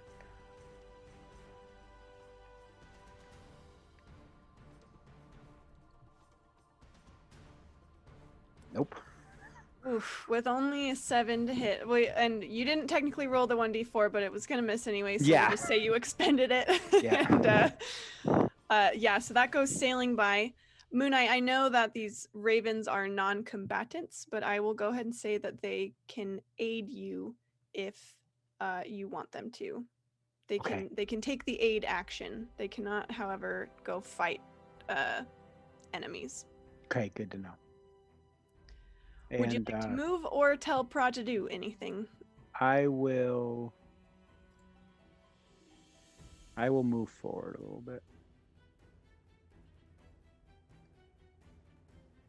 I'm good. Okay. Quill, you're up. Okay. Quill is going to catch up with the group. Oh my gosh, my character sheet's so in the way. She's gonna go. I can't move. Well, there she goes. I don't know why I couldn't click her for a second. So it's going to be 5, 10, 15, 20, 25, 30, so she can get a clear view on it. And she's going to just immediately go straight to a Scorching Ray, and she's going to attack. So I make 3 attacks against this thing. Nice. The first one will have a -1d4. Yep, go ahead and roll it. See what it is. It's a 3. I'm assuming a 13 misses. Or a 12 misses. A 12 misses. Okay, so she'll go to her second one. 21. That will hit. Okay, and the third one is a nat 1, of course. Wah, wah. Wah, Oh wah. no. It hits Haskell and kills him. No, I'm just kidding. How She's fitting. on her last straw of fire spells. No, I it would just never goes cast a sailing fire wide. spell again. All right, cool. So I will go ahead and roll my sad damage here. Oh, I don't know why that happened. It should have just been the 1/6 above. I subtracted Really, the second. Cool, really perfect. sad. That was a nat 20. I know. I know. I know. The waste of that I did an 20. accidental click and it broke my heart a little bit here. Okay. Okay. Stew drinker. All right. Stew Drinker is going to close the distance. Can I ask a question before Stew Drinker takes his action? I might have missed my opportunity, but could I, with the aid, can I have Pra aid Stew Drinker? Yeah. Or just me? I'll Yeah? allow it. It can Okay. take the it can take the aid action and aid any of your allies. We'll see. Yes. So I'm gonna have Pra come over and just fly by and attack and flutter around and get into its face to Be distracting. Yeah. be distracting to give an advantage to Stew Drinker. Okay. Sweet. Okay. And upon getting into melee range, takes a look and sees the bravery that Haskell has demonstrated and unfortunately has paid for. And Stew Drinker is going to enter a rage. Again, you see this big blue bear appear just towering over where Stew Drinker is, and it kind of swings with Stew Drinker as he swings his great sword, hopefully into the enemy. And you said with advantage? Yep. Yep, because Pra's helping out. Woo! The nat 20. Nice. Even with the negative D4, it's not gonna matter. Yes. All Yeah. right. I will say that the -1 D4, it will make it not a crit, but Okay. it will certainly hit. Great. So, 2d6.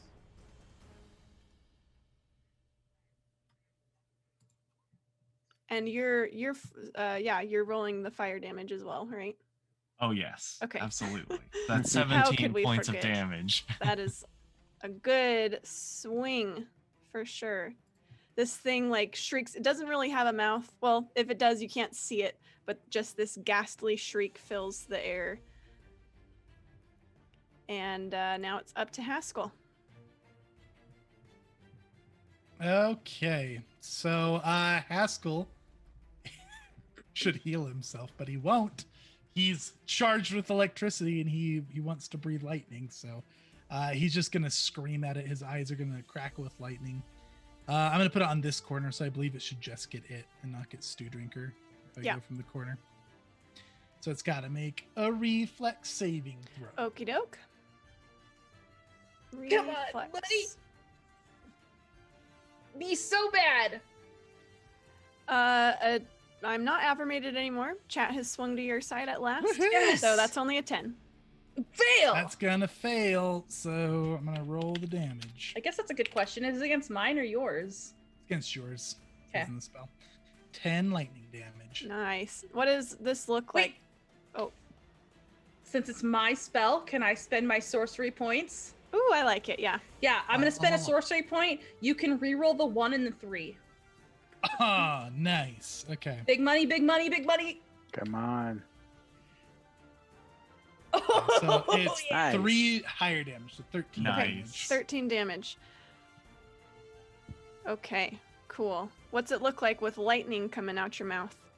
So I imagine he's just like letting out this huge spew of like wild electricity. I don't know what Quill's buff looks like. What does that look like? How does she help him? So what it looked like her buff. So her eyes will crackle the same time yours do, because the lightning goes and she realizes that her spell isn't as powered up as she knows that it can be, and her hand will come out and she'll like almost like twist it a little bit and manipulate the magical force that's in your chest to explode and grow brighter. And as Quill does this, Haskell, your mouth feels suddenly ice cold as well. Ooh. And your breath like fogs out. And you, Quill, in your mind feel feel Levistus smile, you know? Oh, sorry, buddy. Yeah, he looks a little grumpy at that feeling, and he's gonna start shivering immediately afterwards. Can your moon maiden perhaps help me with this, Moonai? I'm so cold. Are you moving, Haskell, or are you staying put? Flanking does nothing, right? Flanking does nothing, and everything has op attack. Okay, I'm gonna just chill then. Okay. Here. Chill it is. It is this thing's turn now. And it seems intent on Haskell for the moment. Oh no. That is a 21 to hit you. Good night, everyone. I'm down. Okay. Going to roll the damage. Haskell goes down with a swipe from this thing, and then it turns its cold face on you, Stu, and swings.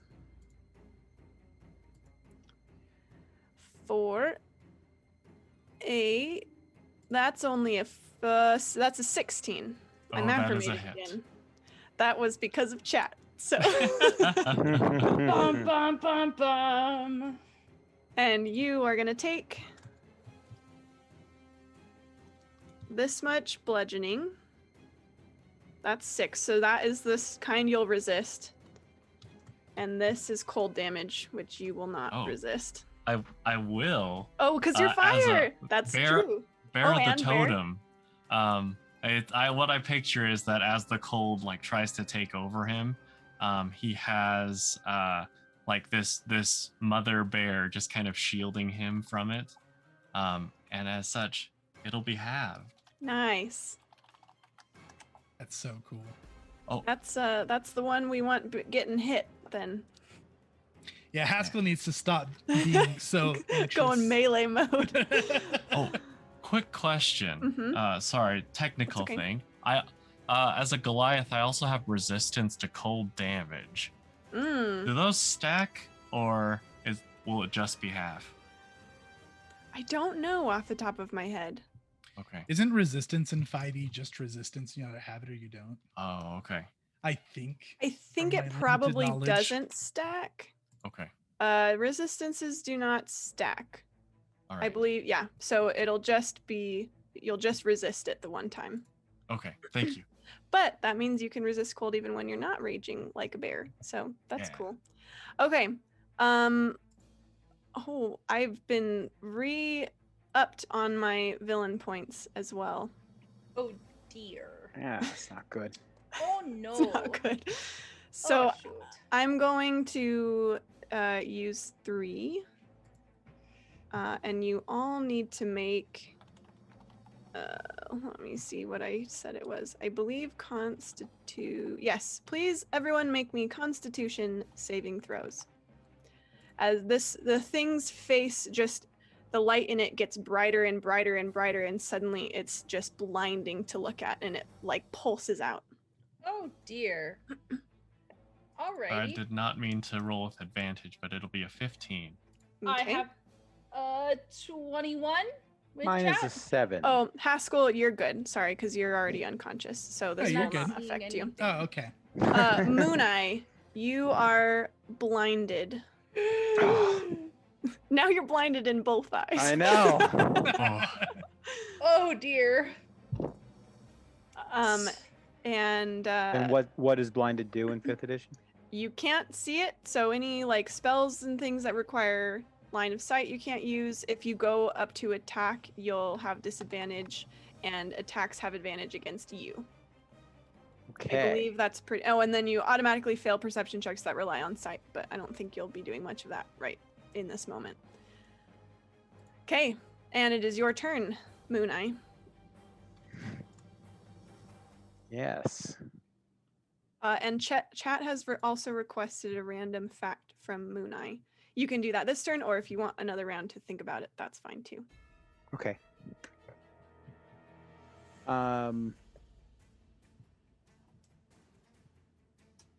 Can so I can't even like find Haskell in this blindness. Well, you did see where he last was, and All you right, think I'm he gonna- probably hasn't moved. He's I'm gonna probably not stumble. going anywhere. But you're Stumble in probably that gonna like general trip over direction. him. Yeah. Yeah. You're gonna have to feel out a little Yeah, put my arm down and start to push along to try and find him.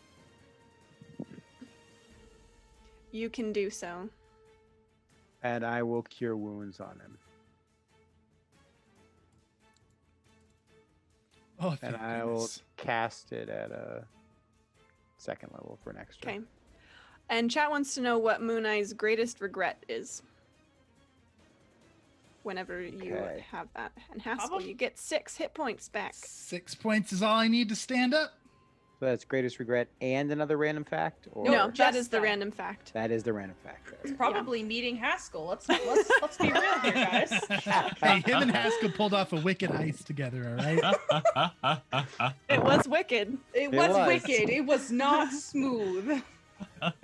Are you going to use Prof or anything this turn, Moonai? I can't really see Pra. That's true. Well, you know what? I will call Pra, come to me Mm. and give me your eyes, and just have them come around so that if They can something guide you. attacks me, I won't be at disadvantage. Oh, while yeah. they're- Yeah. I'll allow it. That's cool. That's real cool. Yeah. All right, Quill. Oh, I just Okay. killed Pra or made him. Can you remember? Can you remind me if concentration takes an Oh, I don't know. action? No, but Okay, cool. you have to maintain it if you get hit or something. Okay, cool. So you still have your chest glowing with raw primal energy, Haskell, JSYK, if that's Oh. something you're interested in doing. Pretty sure you can breathe from the ground. And I'm going to go ahead and jump over to a witch bolt. Witch bolt just in time for the raid. Oh, Swindler's Den. Thank you so much for the raid. Woohoo! Let's get some Thanks, hype in welcome. chat. All right. So I'm going to go ahead and roll this up. Witch bolt. Boom. Oh, that's pretty good. Okay. 25 to hit. 25. That'll do it. Okay, dokie. So that was not the right damage because it did not roll as a level 2 spell. Okay. It is going to be 2d12 damage. Okay. It rolled 1 before. Let me roll another right now. And I am going to Woo. spend a sorcery point to re-roll the 3 because no one wants to get a 3 on their witch bolt. On their D12. Uh-huh. No, thank you. No, thank you. And so I'll roll another. Fingers crossed. Oh, Worse! you can take the Okay, 3. cool. All right, sounds good.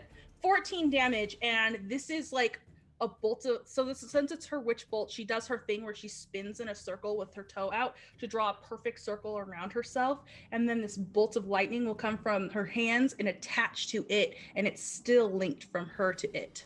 Very good. Yep. Stu. Oh, I guess, are you moving, Quill? Are you staying there? I'm gonna stay there. I don't want to get close to this thing. Yeah, that seems good. You're up, Stu Drinker. All right. Seeing the dire situation that Haskell had been put in, I'd say Stew Drinker is going to decide to recklessly attack, hopefully giving this thing a more tantalizing target. then Okay. Haskell.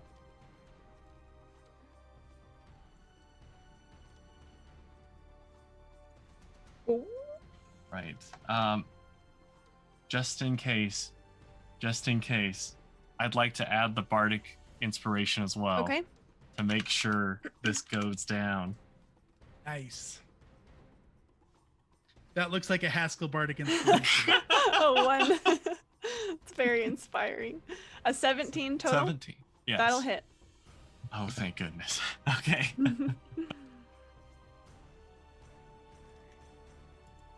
With yield fire and rage, that is 14 points of damage. Very nice. Okay. Haskell, you are on the ground. You are conscious. You have lightning breath. Okay. Standing up does not provoke an attack No, of it takes opportunity? half of your movement speed, though. Well, then I'm gonna just clamber up to like my knees, like one hand on the ground, and I'm gonna look angrily up at this thing and just spew more lightning. And it's a reflex save for me. Dexterity save. Or, yeah, dexterity saving throw. Ooh, that was so bad. I failed for sure. All right, Ooh. here it comes. That's 11 damage. 11 it is. Nice. This thing is looking quite damaged. Are you moving, Haskell, or are you chilling?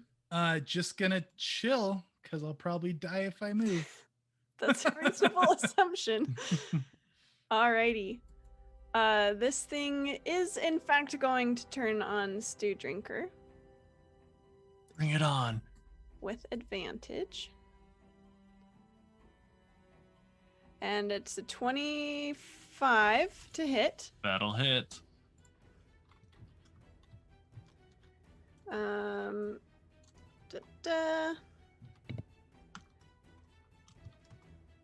Oh, I forget I can just roll all the damage at once with you. But all in all, it's 24.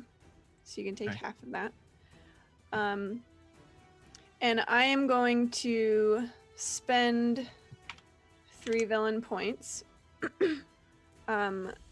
to, as it hits you and you feel the cold, it doesn't bother you as much as it bothered Haskell, but you suddenly like feel the cold like siphon life out of you, and it goes into this thing's light face, and it kind of stands up a little bit stronger.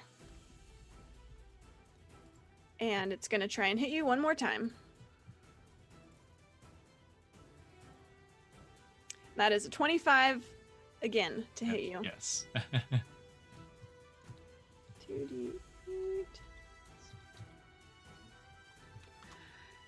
And in all, that is 27 damage. That's a lot of damage. I would like to use my Stone's Endurance Okay. to use a reaction to reduce the damage taken by a d12 plus my con mod. Excellent. Oh, that Big is roll. wonderful. Come on, come on. I want to see a 12 right Roll now. high. Give me that. Oh, it's okay. Oh. All So right. 8. All right. Okay. You still up? Oh yeah. Okay. Still Oh up. yeah. Ready to Barbarians are rumble. so hardy. Very good. Very good. Okay. This thing poked me and I died. And again, you see this thing siphon the cold, like the cold drains out of you, Mhm. and goes into its face. Almost like, think like a Death Eater, you know, like the kiss, how they like suck it in. It's like that, Mhm. except a frost Death Eater. Okay. Anyway, Moonai, you're up. So, being blind in both eyes. Oh, I'm Is- sorry. Make another Constitution saving throw. I forgot to have Oh. you do that at the end of your turn. Sure.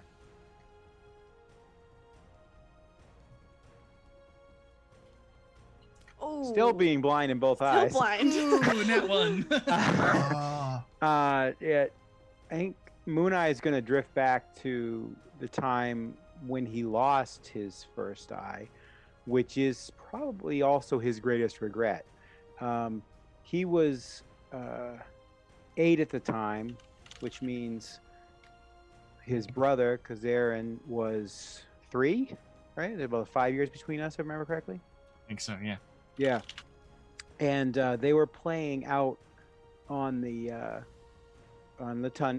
frozen area, and this crag cat came down, and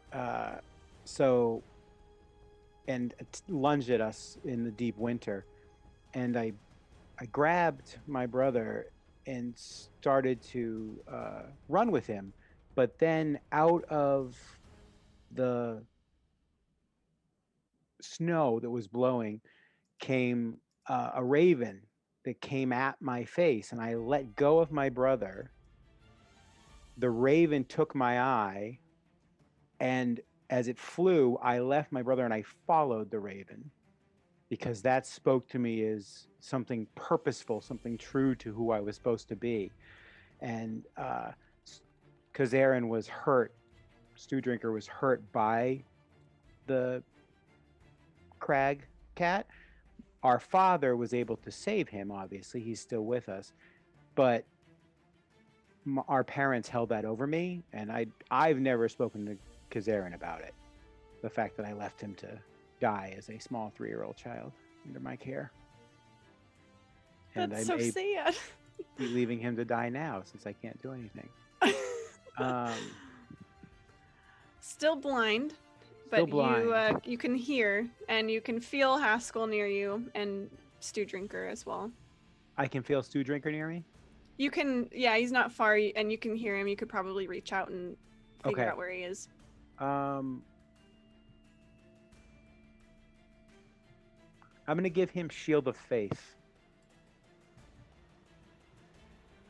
So that will increase your armor class by 2.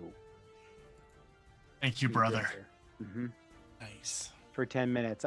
It is concentration, so I'm going to begin a prayer to the Moon Maiden and just keep reciting that prayer to myself as I keep her protections around him. Very cool. Are you stumbling away anywhere? Are you staying put?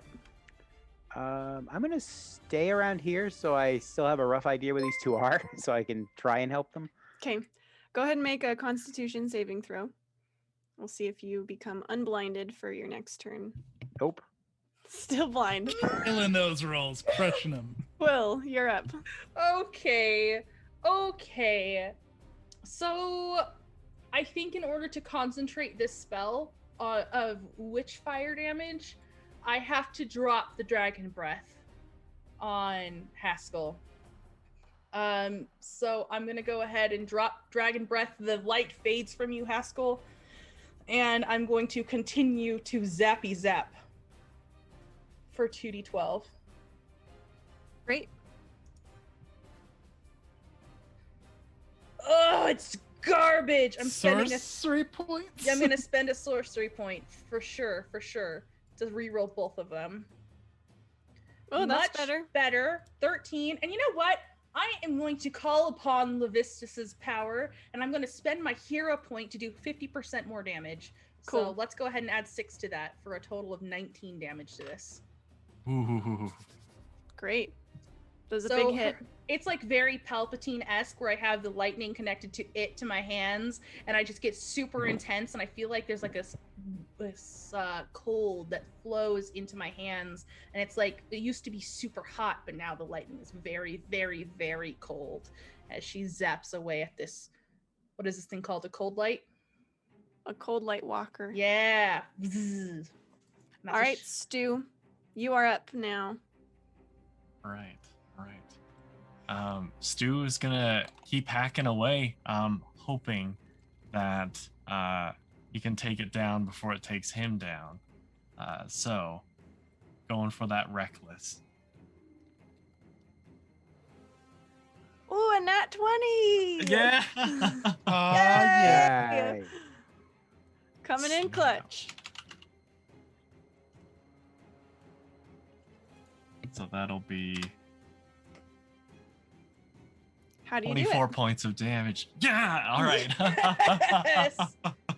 So in this case, Stew Drinker like seeing the dire situation because it's taken so many hits and brother's blinded. Maybe just the faint recollection of being in a similar situation with a blinded brother before. He worries and then takes a big overhand swing, just exposing everything to the point where it would be easy to hit him. But then he brings the sword down with more force than he has in quite a long time into this cold light walker. And it goes, like it kind of fractures and cracks, like it would sound like if you were hitting ice, and the cloak and everything just drops and crumbles into the snow. And Haskell, it's your turn. Oh, we're still in initiative? We are for the moment. So it looks dead. Yes, it has crumpled to the snow. Okay. I'm gonna spit on it as a free action. That's how you anger the gods. Well, and then I'm gonna do a 2 second level cure light wounds on myself, or cure wounds. Man, I'm like all over the place with my systems. I'm like Pathfinder 1E, 2E, and 5th edition in one I know sentence. it. I know what you mean. Hey, that's a pretty good for roll. once. Yeah, it is. I didn't roll a 1. Fantastic. Okay, so I heal for 14.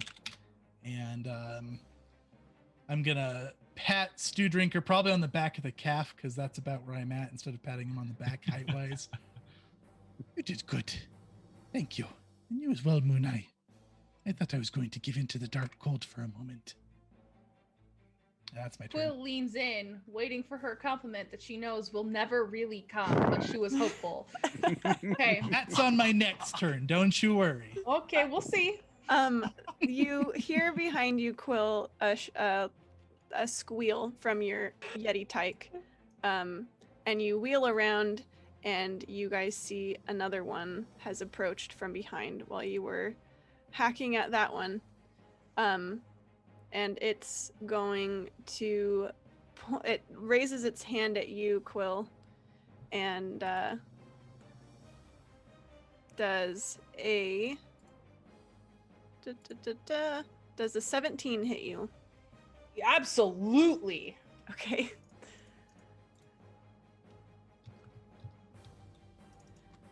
And this beam of cold energy zaps out at you, and you are hit for 14 cold damage. Ooh. Okay, yeah, she'll like stagger backwards under this strike. And it looks like it definitely hurts. And she'll scream out, "There's another!" And Moonai, you're up. So I still can't see. You hear this, and you hear Quill cry out.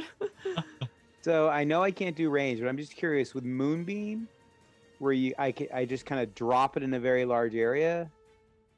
You don't have to roll to do that. You could designate where you want it, I suppose. Well, what does the spell say? Does it have to be a place that you see? Let's see. It says a point within range, which is 120 feet. Well, I guess you could drop it somewhere. I don't know that you would know for sure you were dropping it in the right place. Yeah. But we could roll dice and see if you wanted to do it that way. I will do that because it can stay up, and if I get my sight back, I can always move it. Yeah. So, okay, go ahead and roll perception. See if you can pinpoint where you want to put this thing.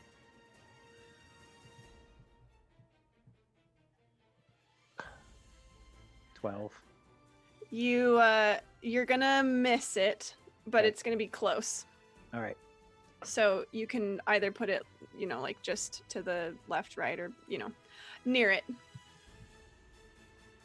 Yeah, I'll try and put it between it and Quill. Okay.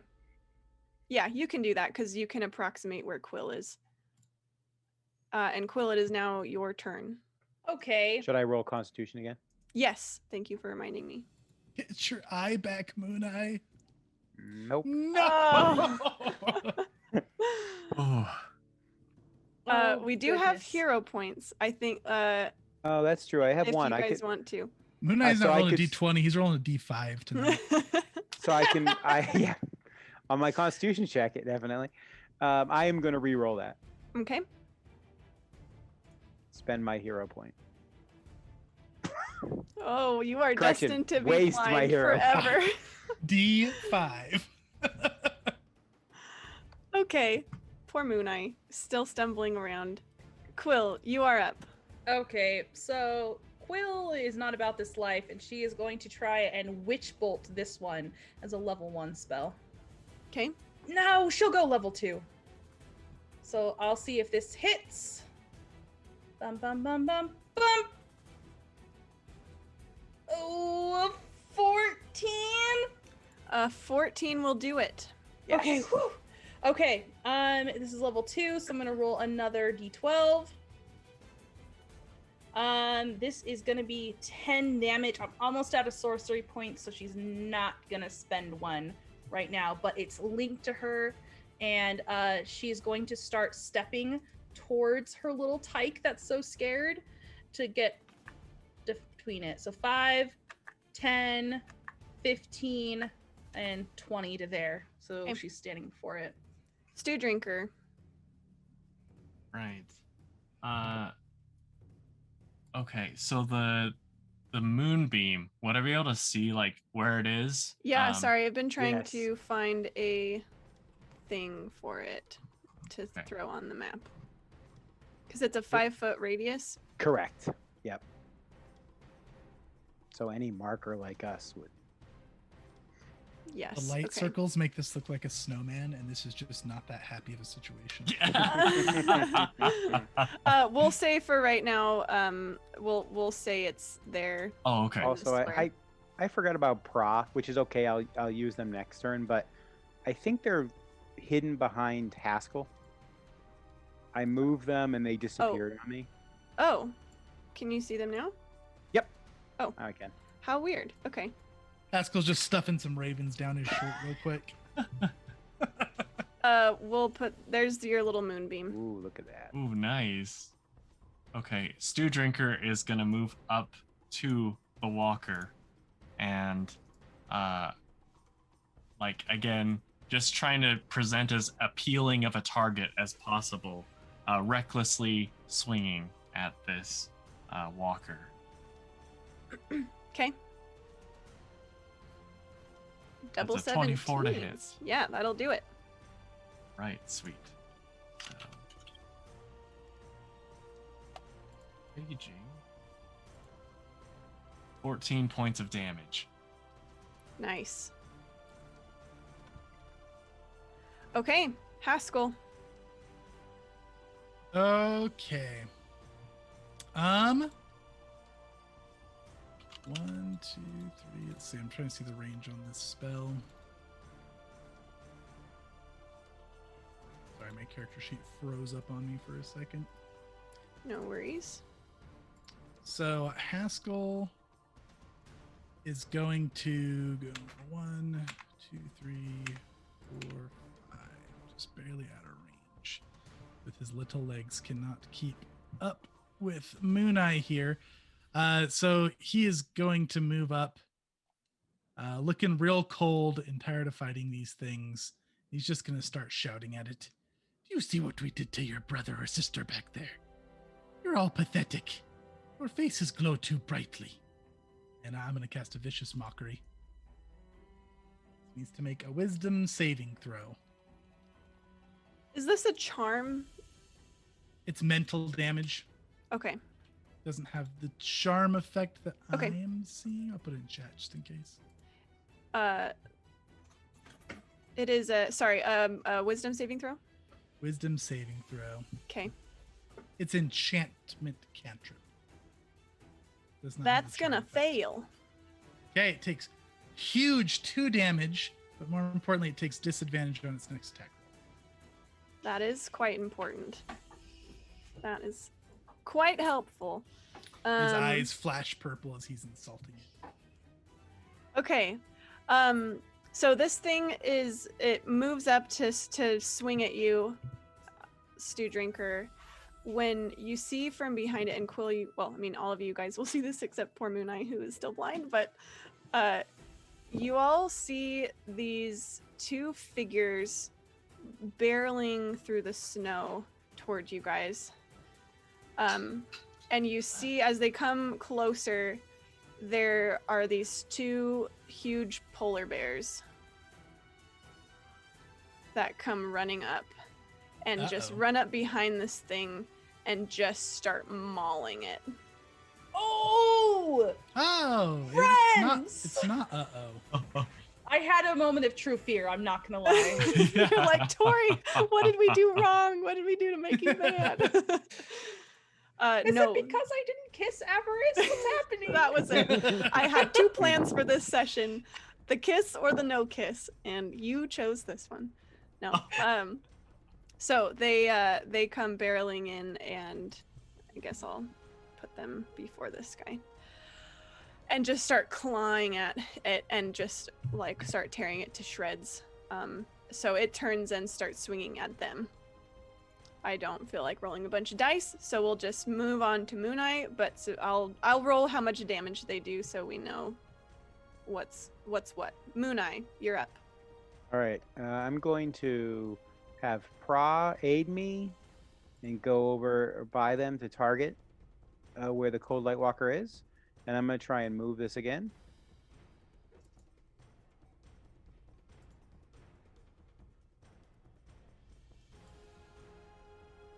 Okay, So I'm just setting up with advantage. no right? problem.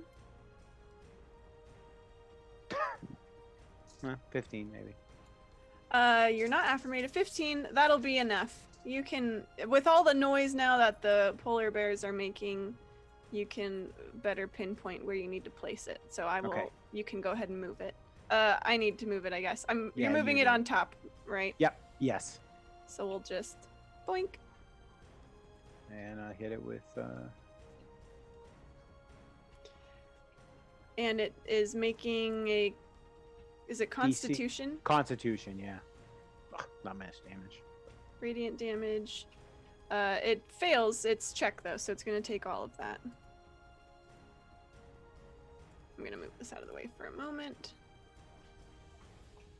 Great. Okay. Quill. Oh, Oh, the Constitution saving throw. See if you can see.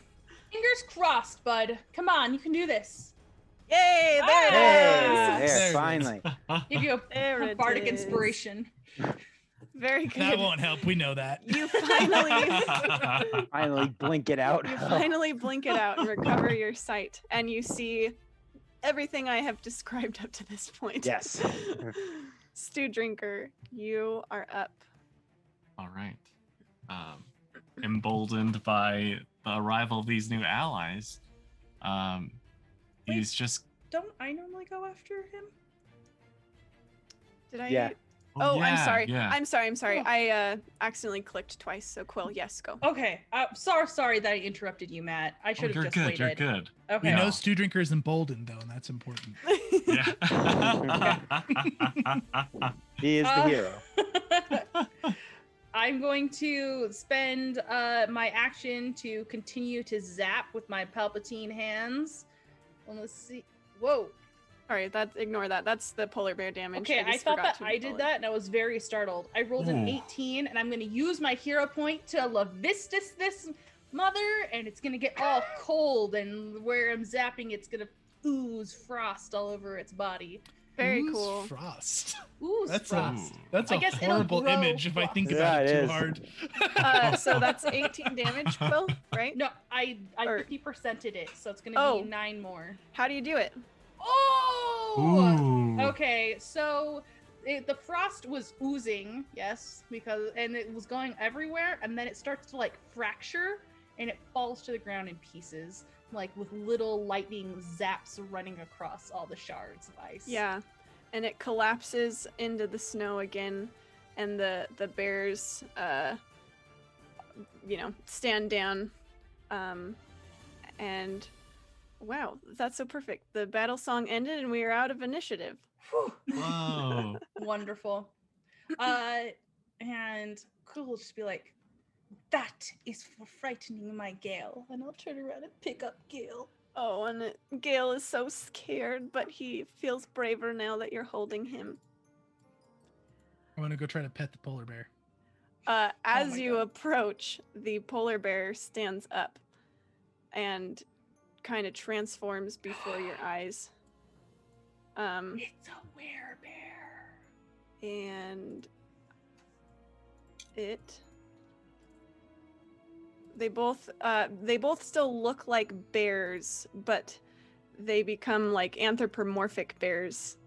And they're standing on two legs.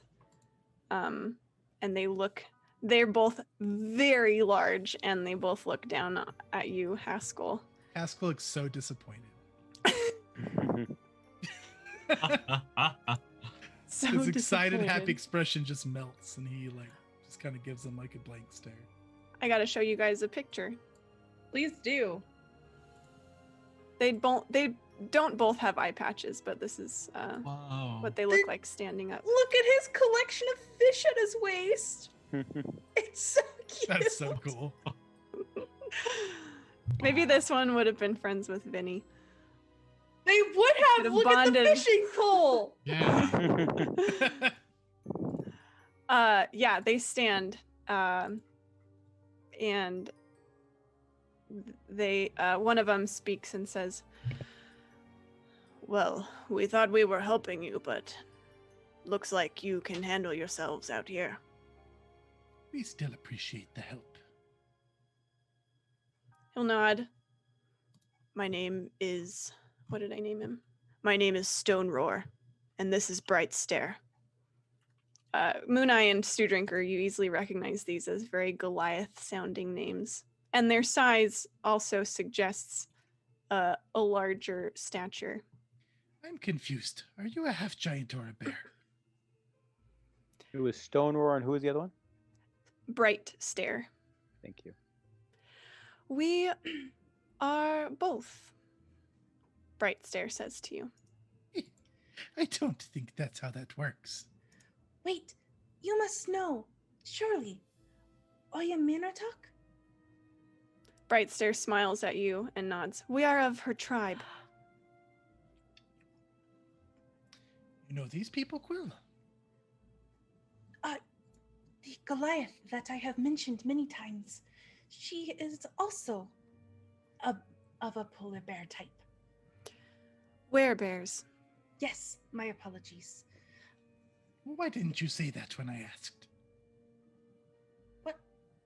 When? You Stone said you were Roar. both. You're just a werebear. We can be either. No, Or you're both. a werebear. You're not a bear and a half giant. I will say You're a in werebear. giant. Forgive the little windbag. He speaks without saying anything. Stone Roar and Bright Stare both smile at you.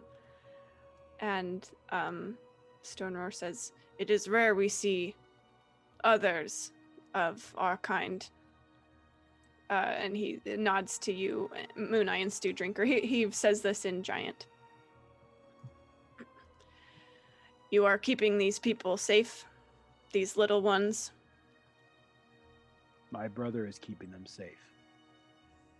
He is guiding our hands on the path the Moon Maiden has set for him. Yeah. May you have fortune on this path. We are glad we could help you this day. What is this gibberish you're Thank you for speaking? your age. Bright Stare said that part in common. She'll switch back. Do you babble to the Moon Maiden as well? Haskell, mind your manners. We Quite the recognize her manners. power. See, we're discussing religion, Quill. Settle down. If I wished to see Oya Minotaur, where would I find her? Little one, Oya Minotaur finds you. But she bestows her gift only on those she deems worthy. As we have been fortunate enough to receive. Are you heading to Eastgate? No. We have been roaming this area for some time because of these creatures that have risen up, these cold light walkers. They haunt the road. We are trying our best to keep travelers safe around here. These creatures have no business being so cold. What is wrong with them? We believe them to be outcasts from the town, sacrifices in the name of awhile. They are turned when they freeze to death into manifestations of her cold cruelty. Perhaps the town should stop making sacrifices to such a god. Perhaps that could be wise.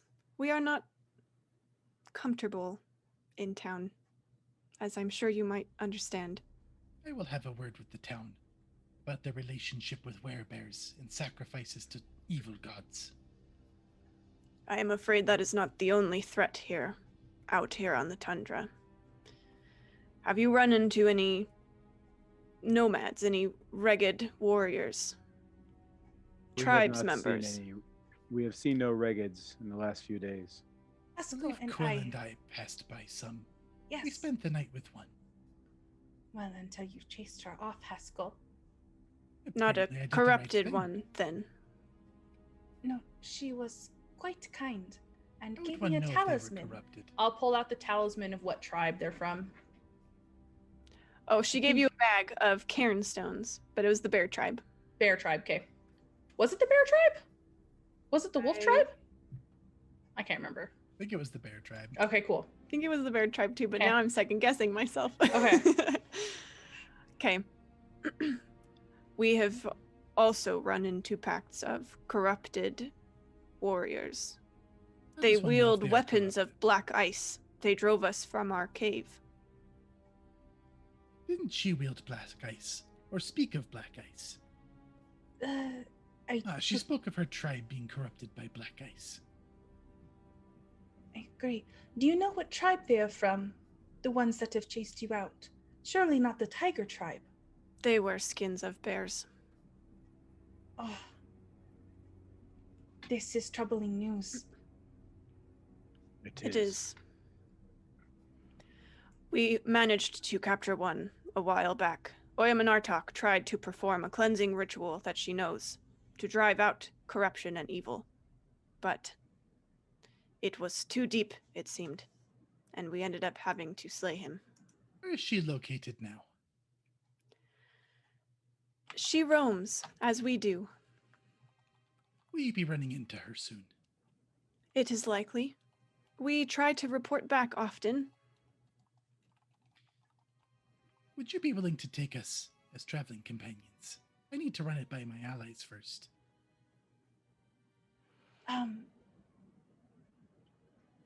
We have a mission in town first, of course. I think I may have just discovered an important detour. Outsiders are not welcome until they have been proven worthy. Perhaps How does if one you... become worthy?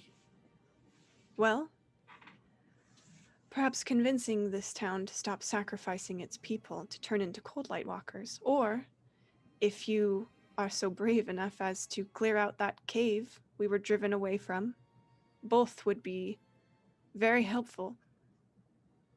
And if I do these things, you will let me talk with this Oyamana. What is her name? Oyamanartok. Oyamanartok. Did I say that correctly? Yes. Will you Brightstar speak of smiles. her? I suspect if you do these things, Oyamanartok will find you.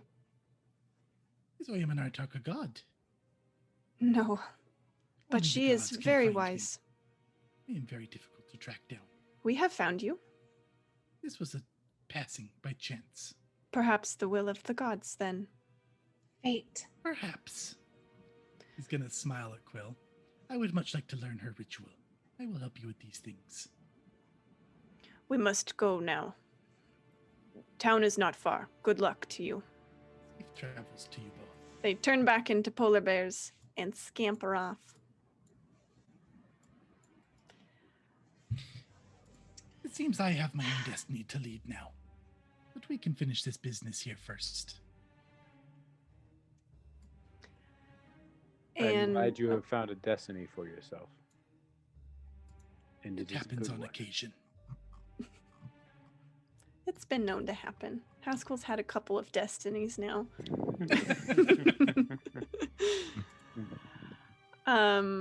Okay, and you guys head into town. And I'll jump you to the map here. Will Quill let me ride on her back for a little bit? If Nate says he's tired? Absolutely not. Absolutely not. I bet Stew Drinker would. He's actually seems quite moody right now. Like she's in like a dark mood after that talk. But Quill, I'm so tired. Just for a moment. No, Haskell. Everyone is tired, and I am already carrying more than just myself. And I gesture to the tyke that I'm literally hauling around. Let your tyke walk for a while. It will be fine. Walk yourself, Haskell. It is just a bit farther. I do not have time for this. You have as much time as it takes us to walk there. That sentence doesn't make sense. And I But do I not will have walk the myself. patience for this, Haskell. There he is. He's just gonna smile and he's gonna keep walking. She'll click her tongue in irritation and just keep walking. You guys trek the last mile or so into town. You continue seeing bodies, not like piles and piles, but a body every so often, until finally you make your way into East Haven. Oh, and I did move you to the map. You enter town, and you see a lot of people kind of flowing toward the center of town. I've lost my place. You see people flowing out of buildings and like down the road. They seem to all be going somewhere. Not like zombie and robotic, but just like they seem to have a direction in mind. Headed this way. Where do you think all of these murderers are heading? They are not all murderers. They are leaving people out to die for their own sakes. I do not know what else to call them. It is a sacrifice. I would call them cultists, much like our friends It is back still at the last murder. town.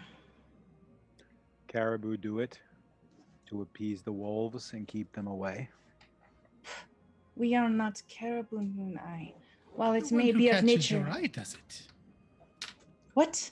The one who catches your eye. She does murder. She's just gonna roll her eyes. It is different to act out of fear when it is obviously doing nothing. They are just killing for killing's sake, to satiate something that they do not understand. It is foolish and wasteful. Quill, did your god try and take your eye as mine took mine? No, but I know a thing of being sacrificed for a greater cause. Then what does he speak of? He said something has taken your eye. It Oh. clearly is there. I'm sorry. Not my eye. Just I know of sacrifices for fear instead of purpose. Haskell's like giggling wildly at Moonai's misunderstanding, just walking ahead of everybody. Are you guys walking in the same direction as the people? Yeah, I would say so. I want to know where they're all going. Okay. You get a few stares, Stew Drinker and Moonai, but like people are surprised to see Goliaths here. But everyone is still consistently headed toward the center of town. Do you talk to anyone, or are you guys just headed there? Yeah, when somebody looks at the Goliaths, kind of, like catching their attention, he's gonna wave somebody down. Does this town have a speaker? I find this to be a common ridiculous job around these parts.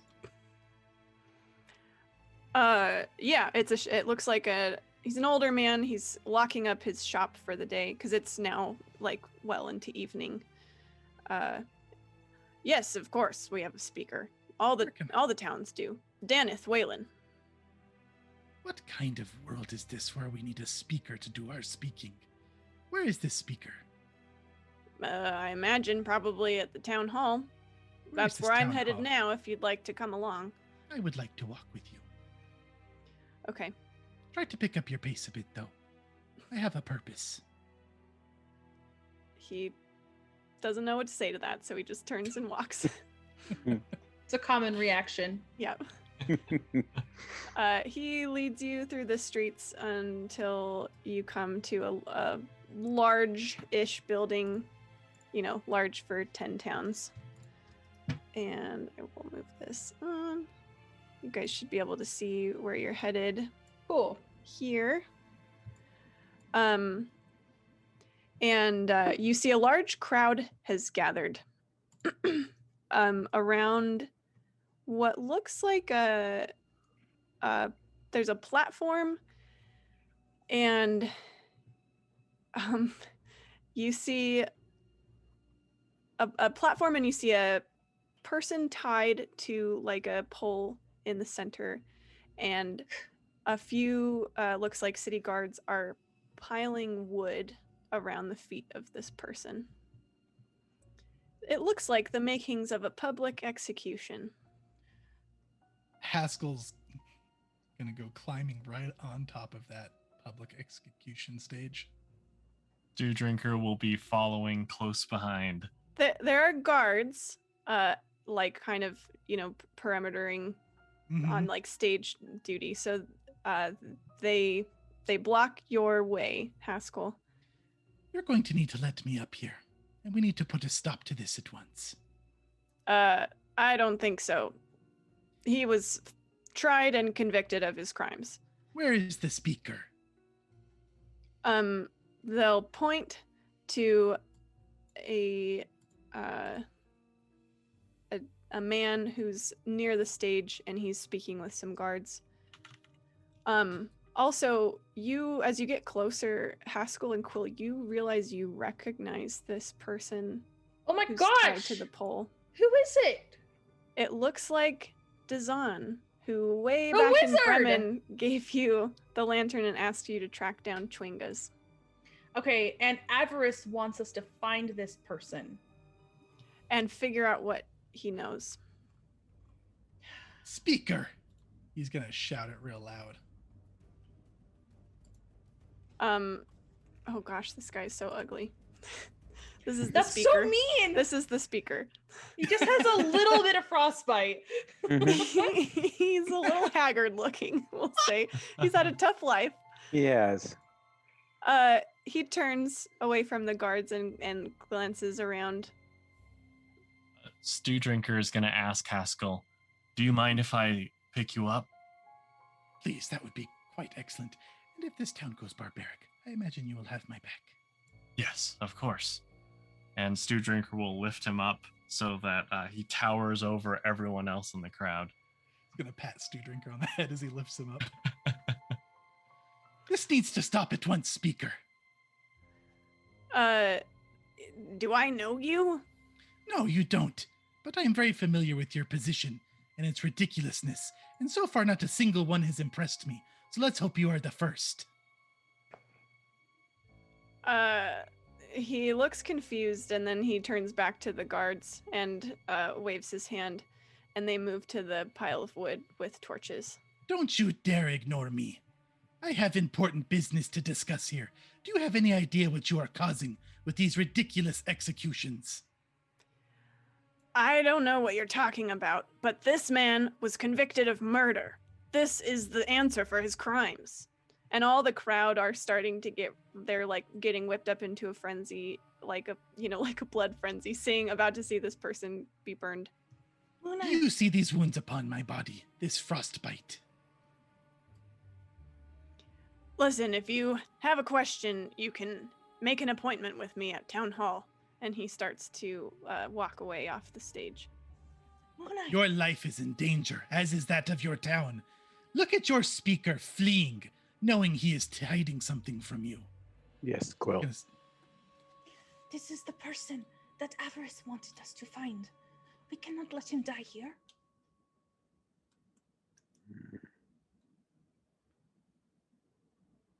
Does the speaker turn back as I'm shouting at him? No. I would like to use my Whispers of the Void to make Okay. him frightened of me. Okay. I don't think that'll take much. What is it? A wisdom saving throw? It is a wisdom saving throw. Okay. The fire catches really quickly. And soon everyone kind of draws nearer as Why? He's already on fire? it goes up so fast. You think they probably no! put like stuff on him and he just ignites. And everyone is like cheering and gathering close to the warmth. Quill, put out that fire right I'm gonna now. try to put out the fire. What do I have? Yeah, that's the thing. I know.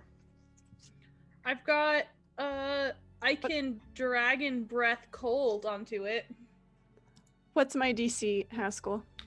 14. He passes. Oh, that jerk. But he's Chase, unaware he's made a new You're not enemy. allowed to use your class abilities, okay? It's No, just the rule. I know. You're Haskell not just- allowed. Haskell has no class. He thinks he's a bard, but he's not. He's got nothing. That's another one of his illusions. Delusions. Sorry. So this went off before I could even like do like a dragon breath of cold to put out these flames. He's like too far on fire. You think it all went up so fast. You think you could probably kind of dampen the fire, but you aren't sure if he would be. He was probably doused in oil. State. Yeah, you don't know if he would be in a savable state. Cat's like, Quill, you let him die. I did nothing. Okay, she'll she'll still like try to put out stuff, but it'll have no effect. People around you like give you dirty looks, and one person. If Quill starts, I'm going to put my hand on your shoulder. Okay, yeah. I do not think it is a time to stop this process. You are right, of course. And her face just falls. Put do me not- down, stew drinker. Do All not- right. I cannot look at these pathetic people anymore. For once, Haskell, I'm on the same side as you. A bunch of sheep. This entire region is crawling with mindless sheep. And he's gonna start just shouting it and giving people dirty looks and like looking just really aggressive. He's like trying to form some space around himself. People start booing you, and the crowd is turning a bit sour. May I step forward and do a persuasion check? Sure. Okay. Can I do an intimidation check and play a good cop, bad cop? Okay. Go for I'm it. gonna roll first to see how well I do, and then I'll RP off of my roll if that's all right with you. Yep. Okay. She is too angry to do a great job. You're probably also partly getting drowned out by Yeah. the crowd. Oh, but I got Haskell A did such a good job. Intimidate. He looks like a rabid animal right now. He's just so angry. His eyes are flaring purple. He's like hissing at people, like just Okay. stomping around angrily. So Quill will step forward and she's gonna like hold up her hands and she's like, how can you do this thing? You sacrifice the ones that you choose to live with in your big city. The point of living together is to take care of each other and not put people outside as sacrifices or put someone whose family on fire through your probably unjust trials. You should be ashamed of yourself. Look at my friend and his fury. Someone and throws a tomato at your face, Quill. Oh my gosh. Levistus, this is what I said I didn't want to have happen. Okay. Moonai and Stew Drinker, you guys can see that this crowd is starting to turn more of its attention against Haskell and Quill and Mhm. less on this burning man. You think that maybe this is not going in a great direction. Brother, Guys, I think we should take them out of here. As Haskell's like practically barking at people, and they're like giving him. There's like a wide circle has formed around Haskell with like plenty of space. I will take Quill. You take Windbag. All right. Studrinker Before he will go blows towards us to our Haskell. deaths. Yeah. Studrinker's Shame picking on up you. Haskell. Shame on all of you! She's shouting as like Don't. Moonai's like picking her up and making her leave. Don't come asking us for help when the ones with the glowing heads freeze your hearts. It is He's time to gonna- go, dear Quill. He's gonna point his ice sickle at the person who threw the fruit at Quill. Just give him like a death You look. see that they have another one that they were like hefting toward you, but they like look too scared now to throw it. It is good. You have provided yourself for dinner tonight, Quill. She has, probably to your surprise, actually a few tears of like frustration on her cheeks. I hate these people, Moonai. They are terrible, terrible people. I have known people like these, and they do not deserve anything. They do not deserve each other and this safe big town that they have. They are people. That is all. Foolish, scared, looking out for only themselves. I expected more of this great city. But she'll let you lead her away. That was unfortunately your mistake. Haskell doesn't fight Studrinker at all. He just continues to point angrily at the fruit thrower as Studrinker's carrying him away. Are you carrying him like fireman style, just like over the shoulder, Stew Drinker? Yeah. Yeah. So we can keep spouting out at them. Mhm. So you guys walk away you guys walk back down the road and you get a little ways. The streets are much emptier here, obviously, because most people are in the town square area. When you see Haskell, halfling, running after you guys, he's got brown hair. He's smiling excitedly. He looks enthusiastic, and he's like waving his arm. Wait, just a minute. Hold up there. If you have any fruit, I will take your hand from you. And I will feed it to you. What do you want? You have great spirit. I admire this. My name is Rinaldo, the Magnificent. What You makes look like magnificent? interesting folks, and I am always looking for more interesting stories. Would you kindly join me for dinner? Perhaps I can put you up for a night at the inn, huh? I do not expect you are from around here. Judging from your show just now. Were you at the execution? Of course. Who was not? I would like to speak to you, Rinaldo. Who I will did he judge if you are kill? magnificent. That was some wizard. He did a bad thing, I think.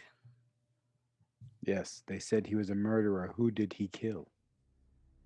Oh, I see. Well, that is a very interesting story. I would be happy to share if you will trade me some of your own over dinner, as I said.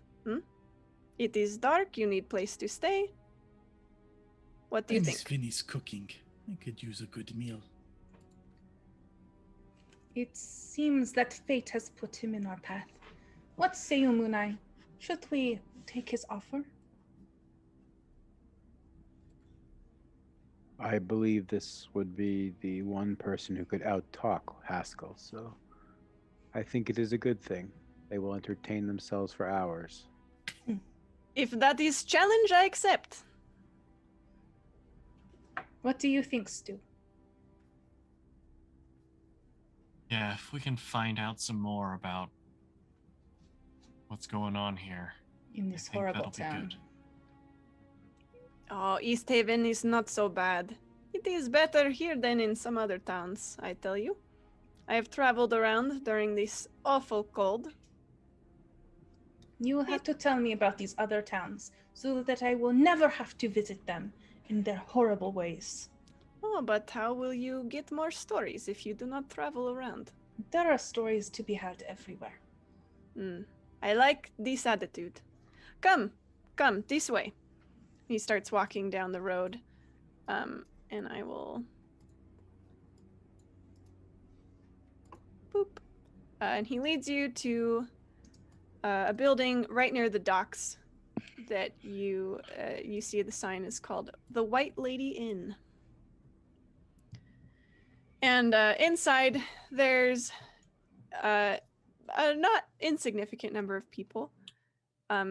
Overall, this whole town, as I've said, is much bigger than any of the ones you've been to. So this inn is still receiving travelers, certainly much more in operation than the last inn that you visited.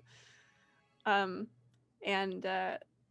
as soon as Ronaldo walks in, he like nods to... There's kind of a dining area here. He nods to a server. That's the word I'm thinking of.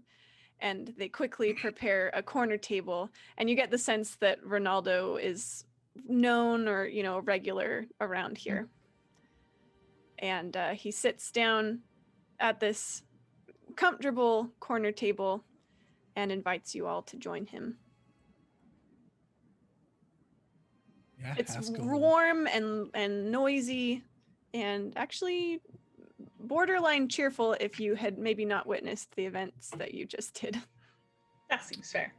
Haskell will hop into that corner table. Quill will as well, but she wants to put her back against a wall so she can glower at the other patrons who are having a good time despite the fact that they just burned somebody alive. Okay. Can I look around and see if there's anybody staring at us? Maybe people who threw fruit at me? Sure. You can make a perception check. Thank you. If I can, there we go. It's just not my night. You're seeing red. You're just so angry. I'm too angry. Yeah. Anyone, they all look the same, all their stupid, smug, smiling faces with their stupid tomato-throwing hands. Yes. Yeah, he You sits see, down. Quill? These are people as well. They were not there. They are just going about their lives as the others went about theirs. You do not know that they weren't there. They all look like they have hands stained with tomatoes. And you do not know that they were there. You must forgive me, Moonai. My anger has blinded me to reason this night.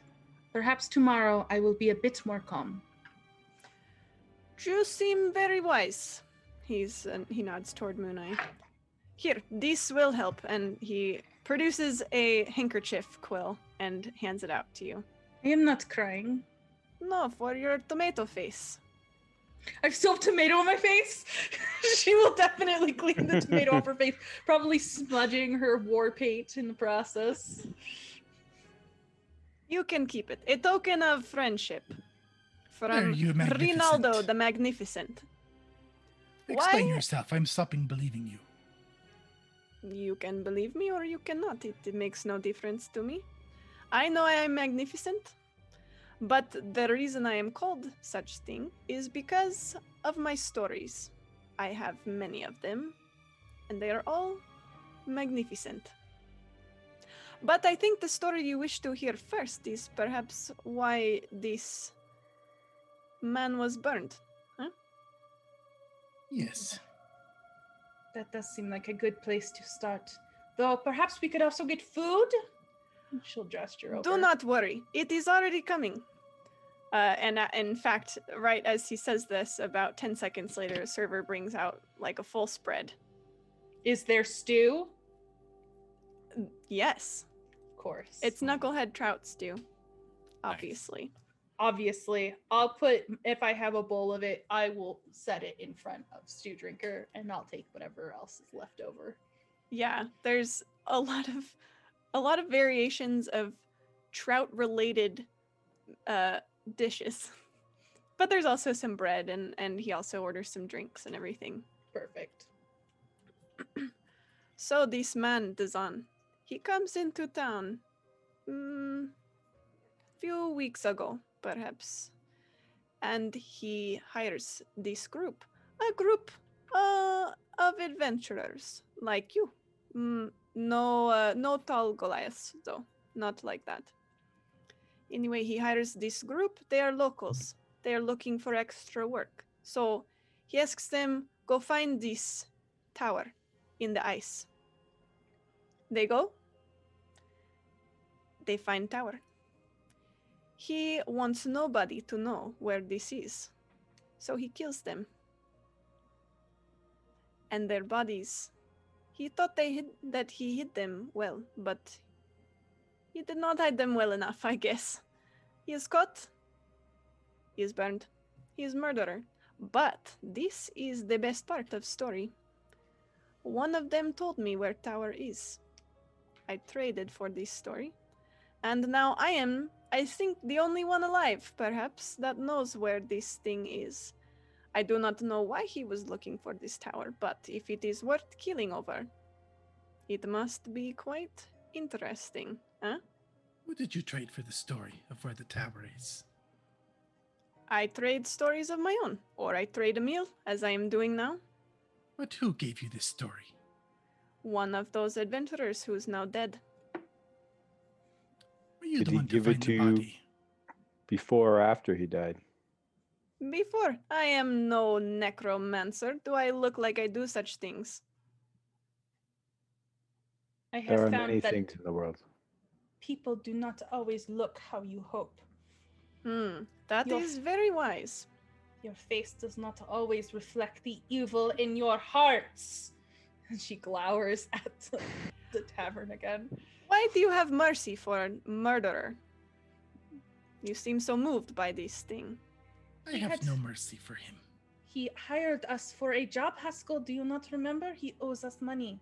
He wanted us to catch godlings. He had a corrupt heart. We were And- aware of this. And His Ah. execution. he has The speaker. information that we needed. Yes. I am sad to see him die in the way that he did. I am more upset at your speaker for being so ignorant. It is no speaker of mine. I travel around. I am no permanent resident of any town, but the speaker, he is desperate, like many of us. Who knows when this winter will end? He's doing what he can, like any of us.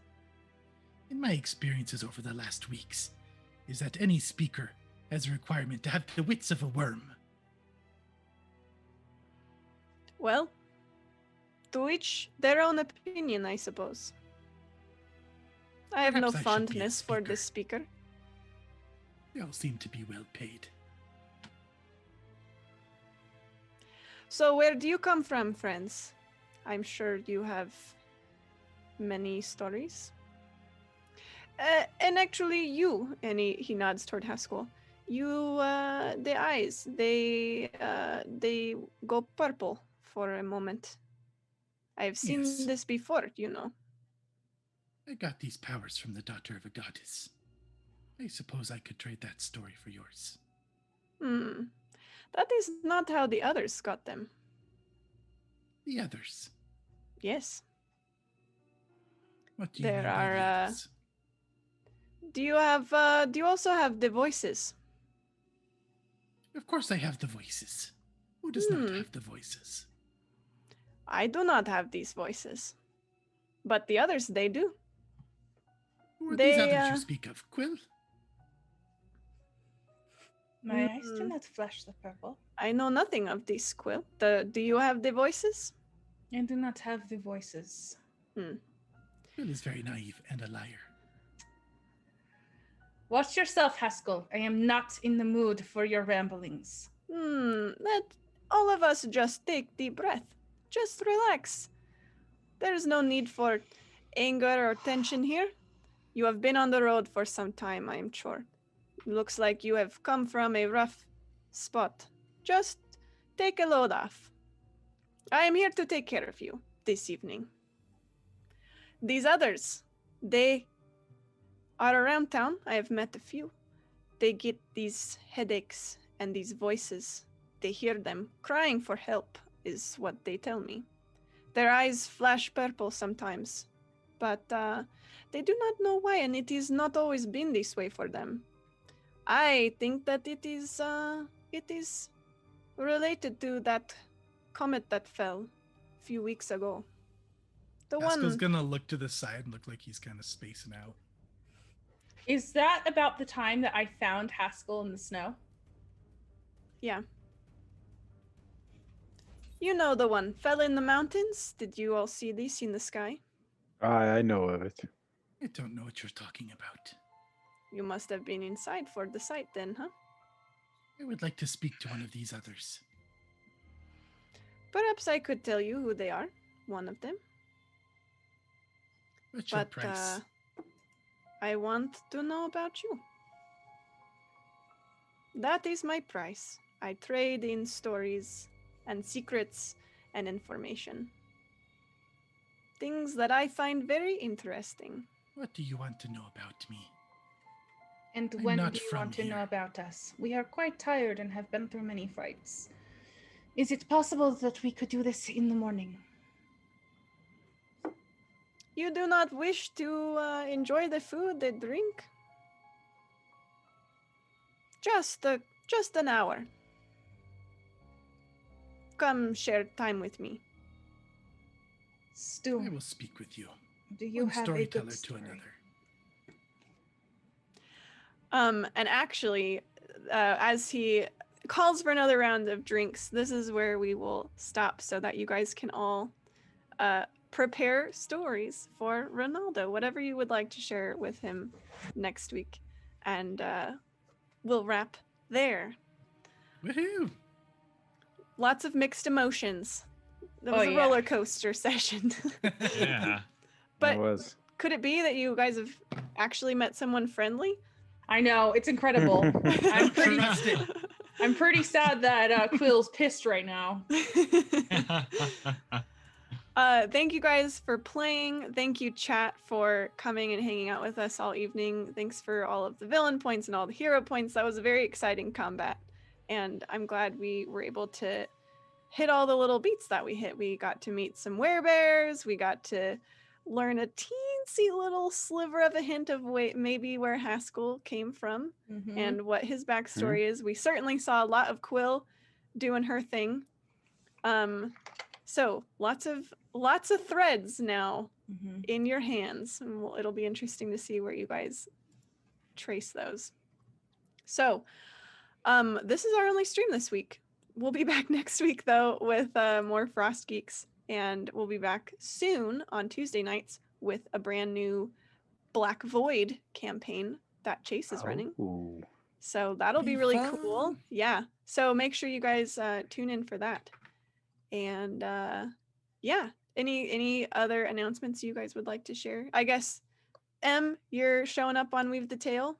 Yep, I'm showing up on Weave the Tale, where I am playing Parslings, which is a very fun system that is deck-based, and it's all about how words and how other people see you define you and give you the powers that you have, which is really fun.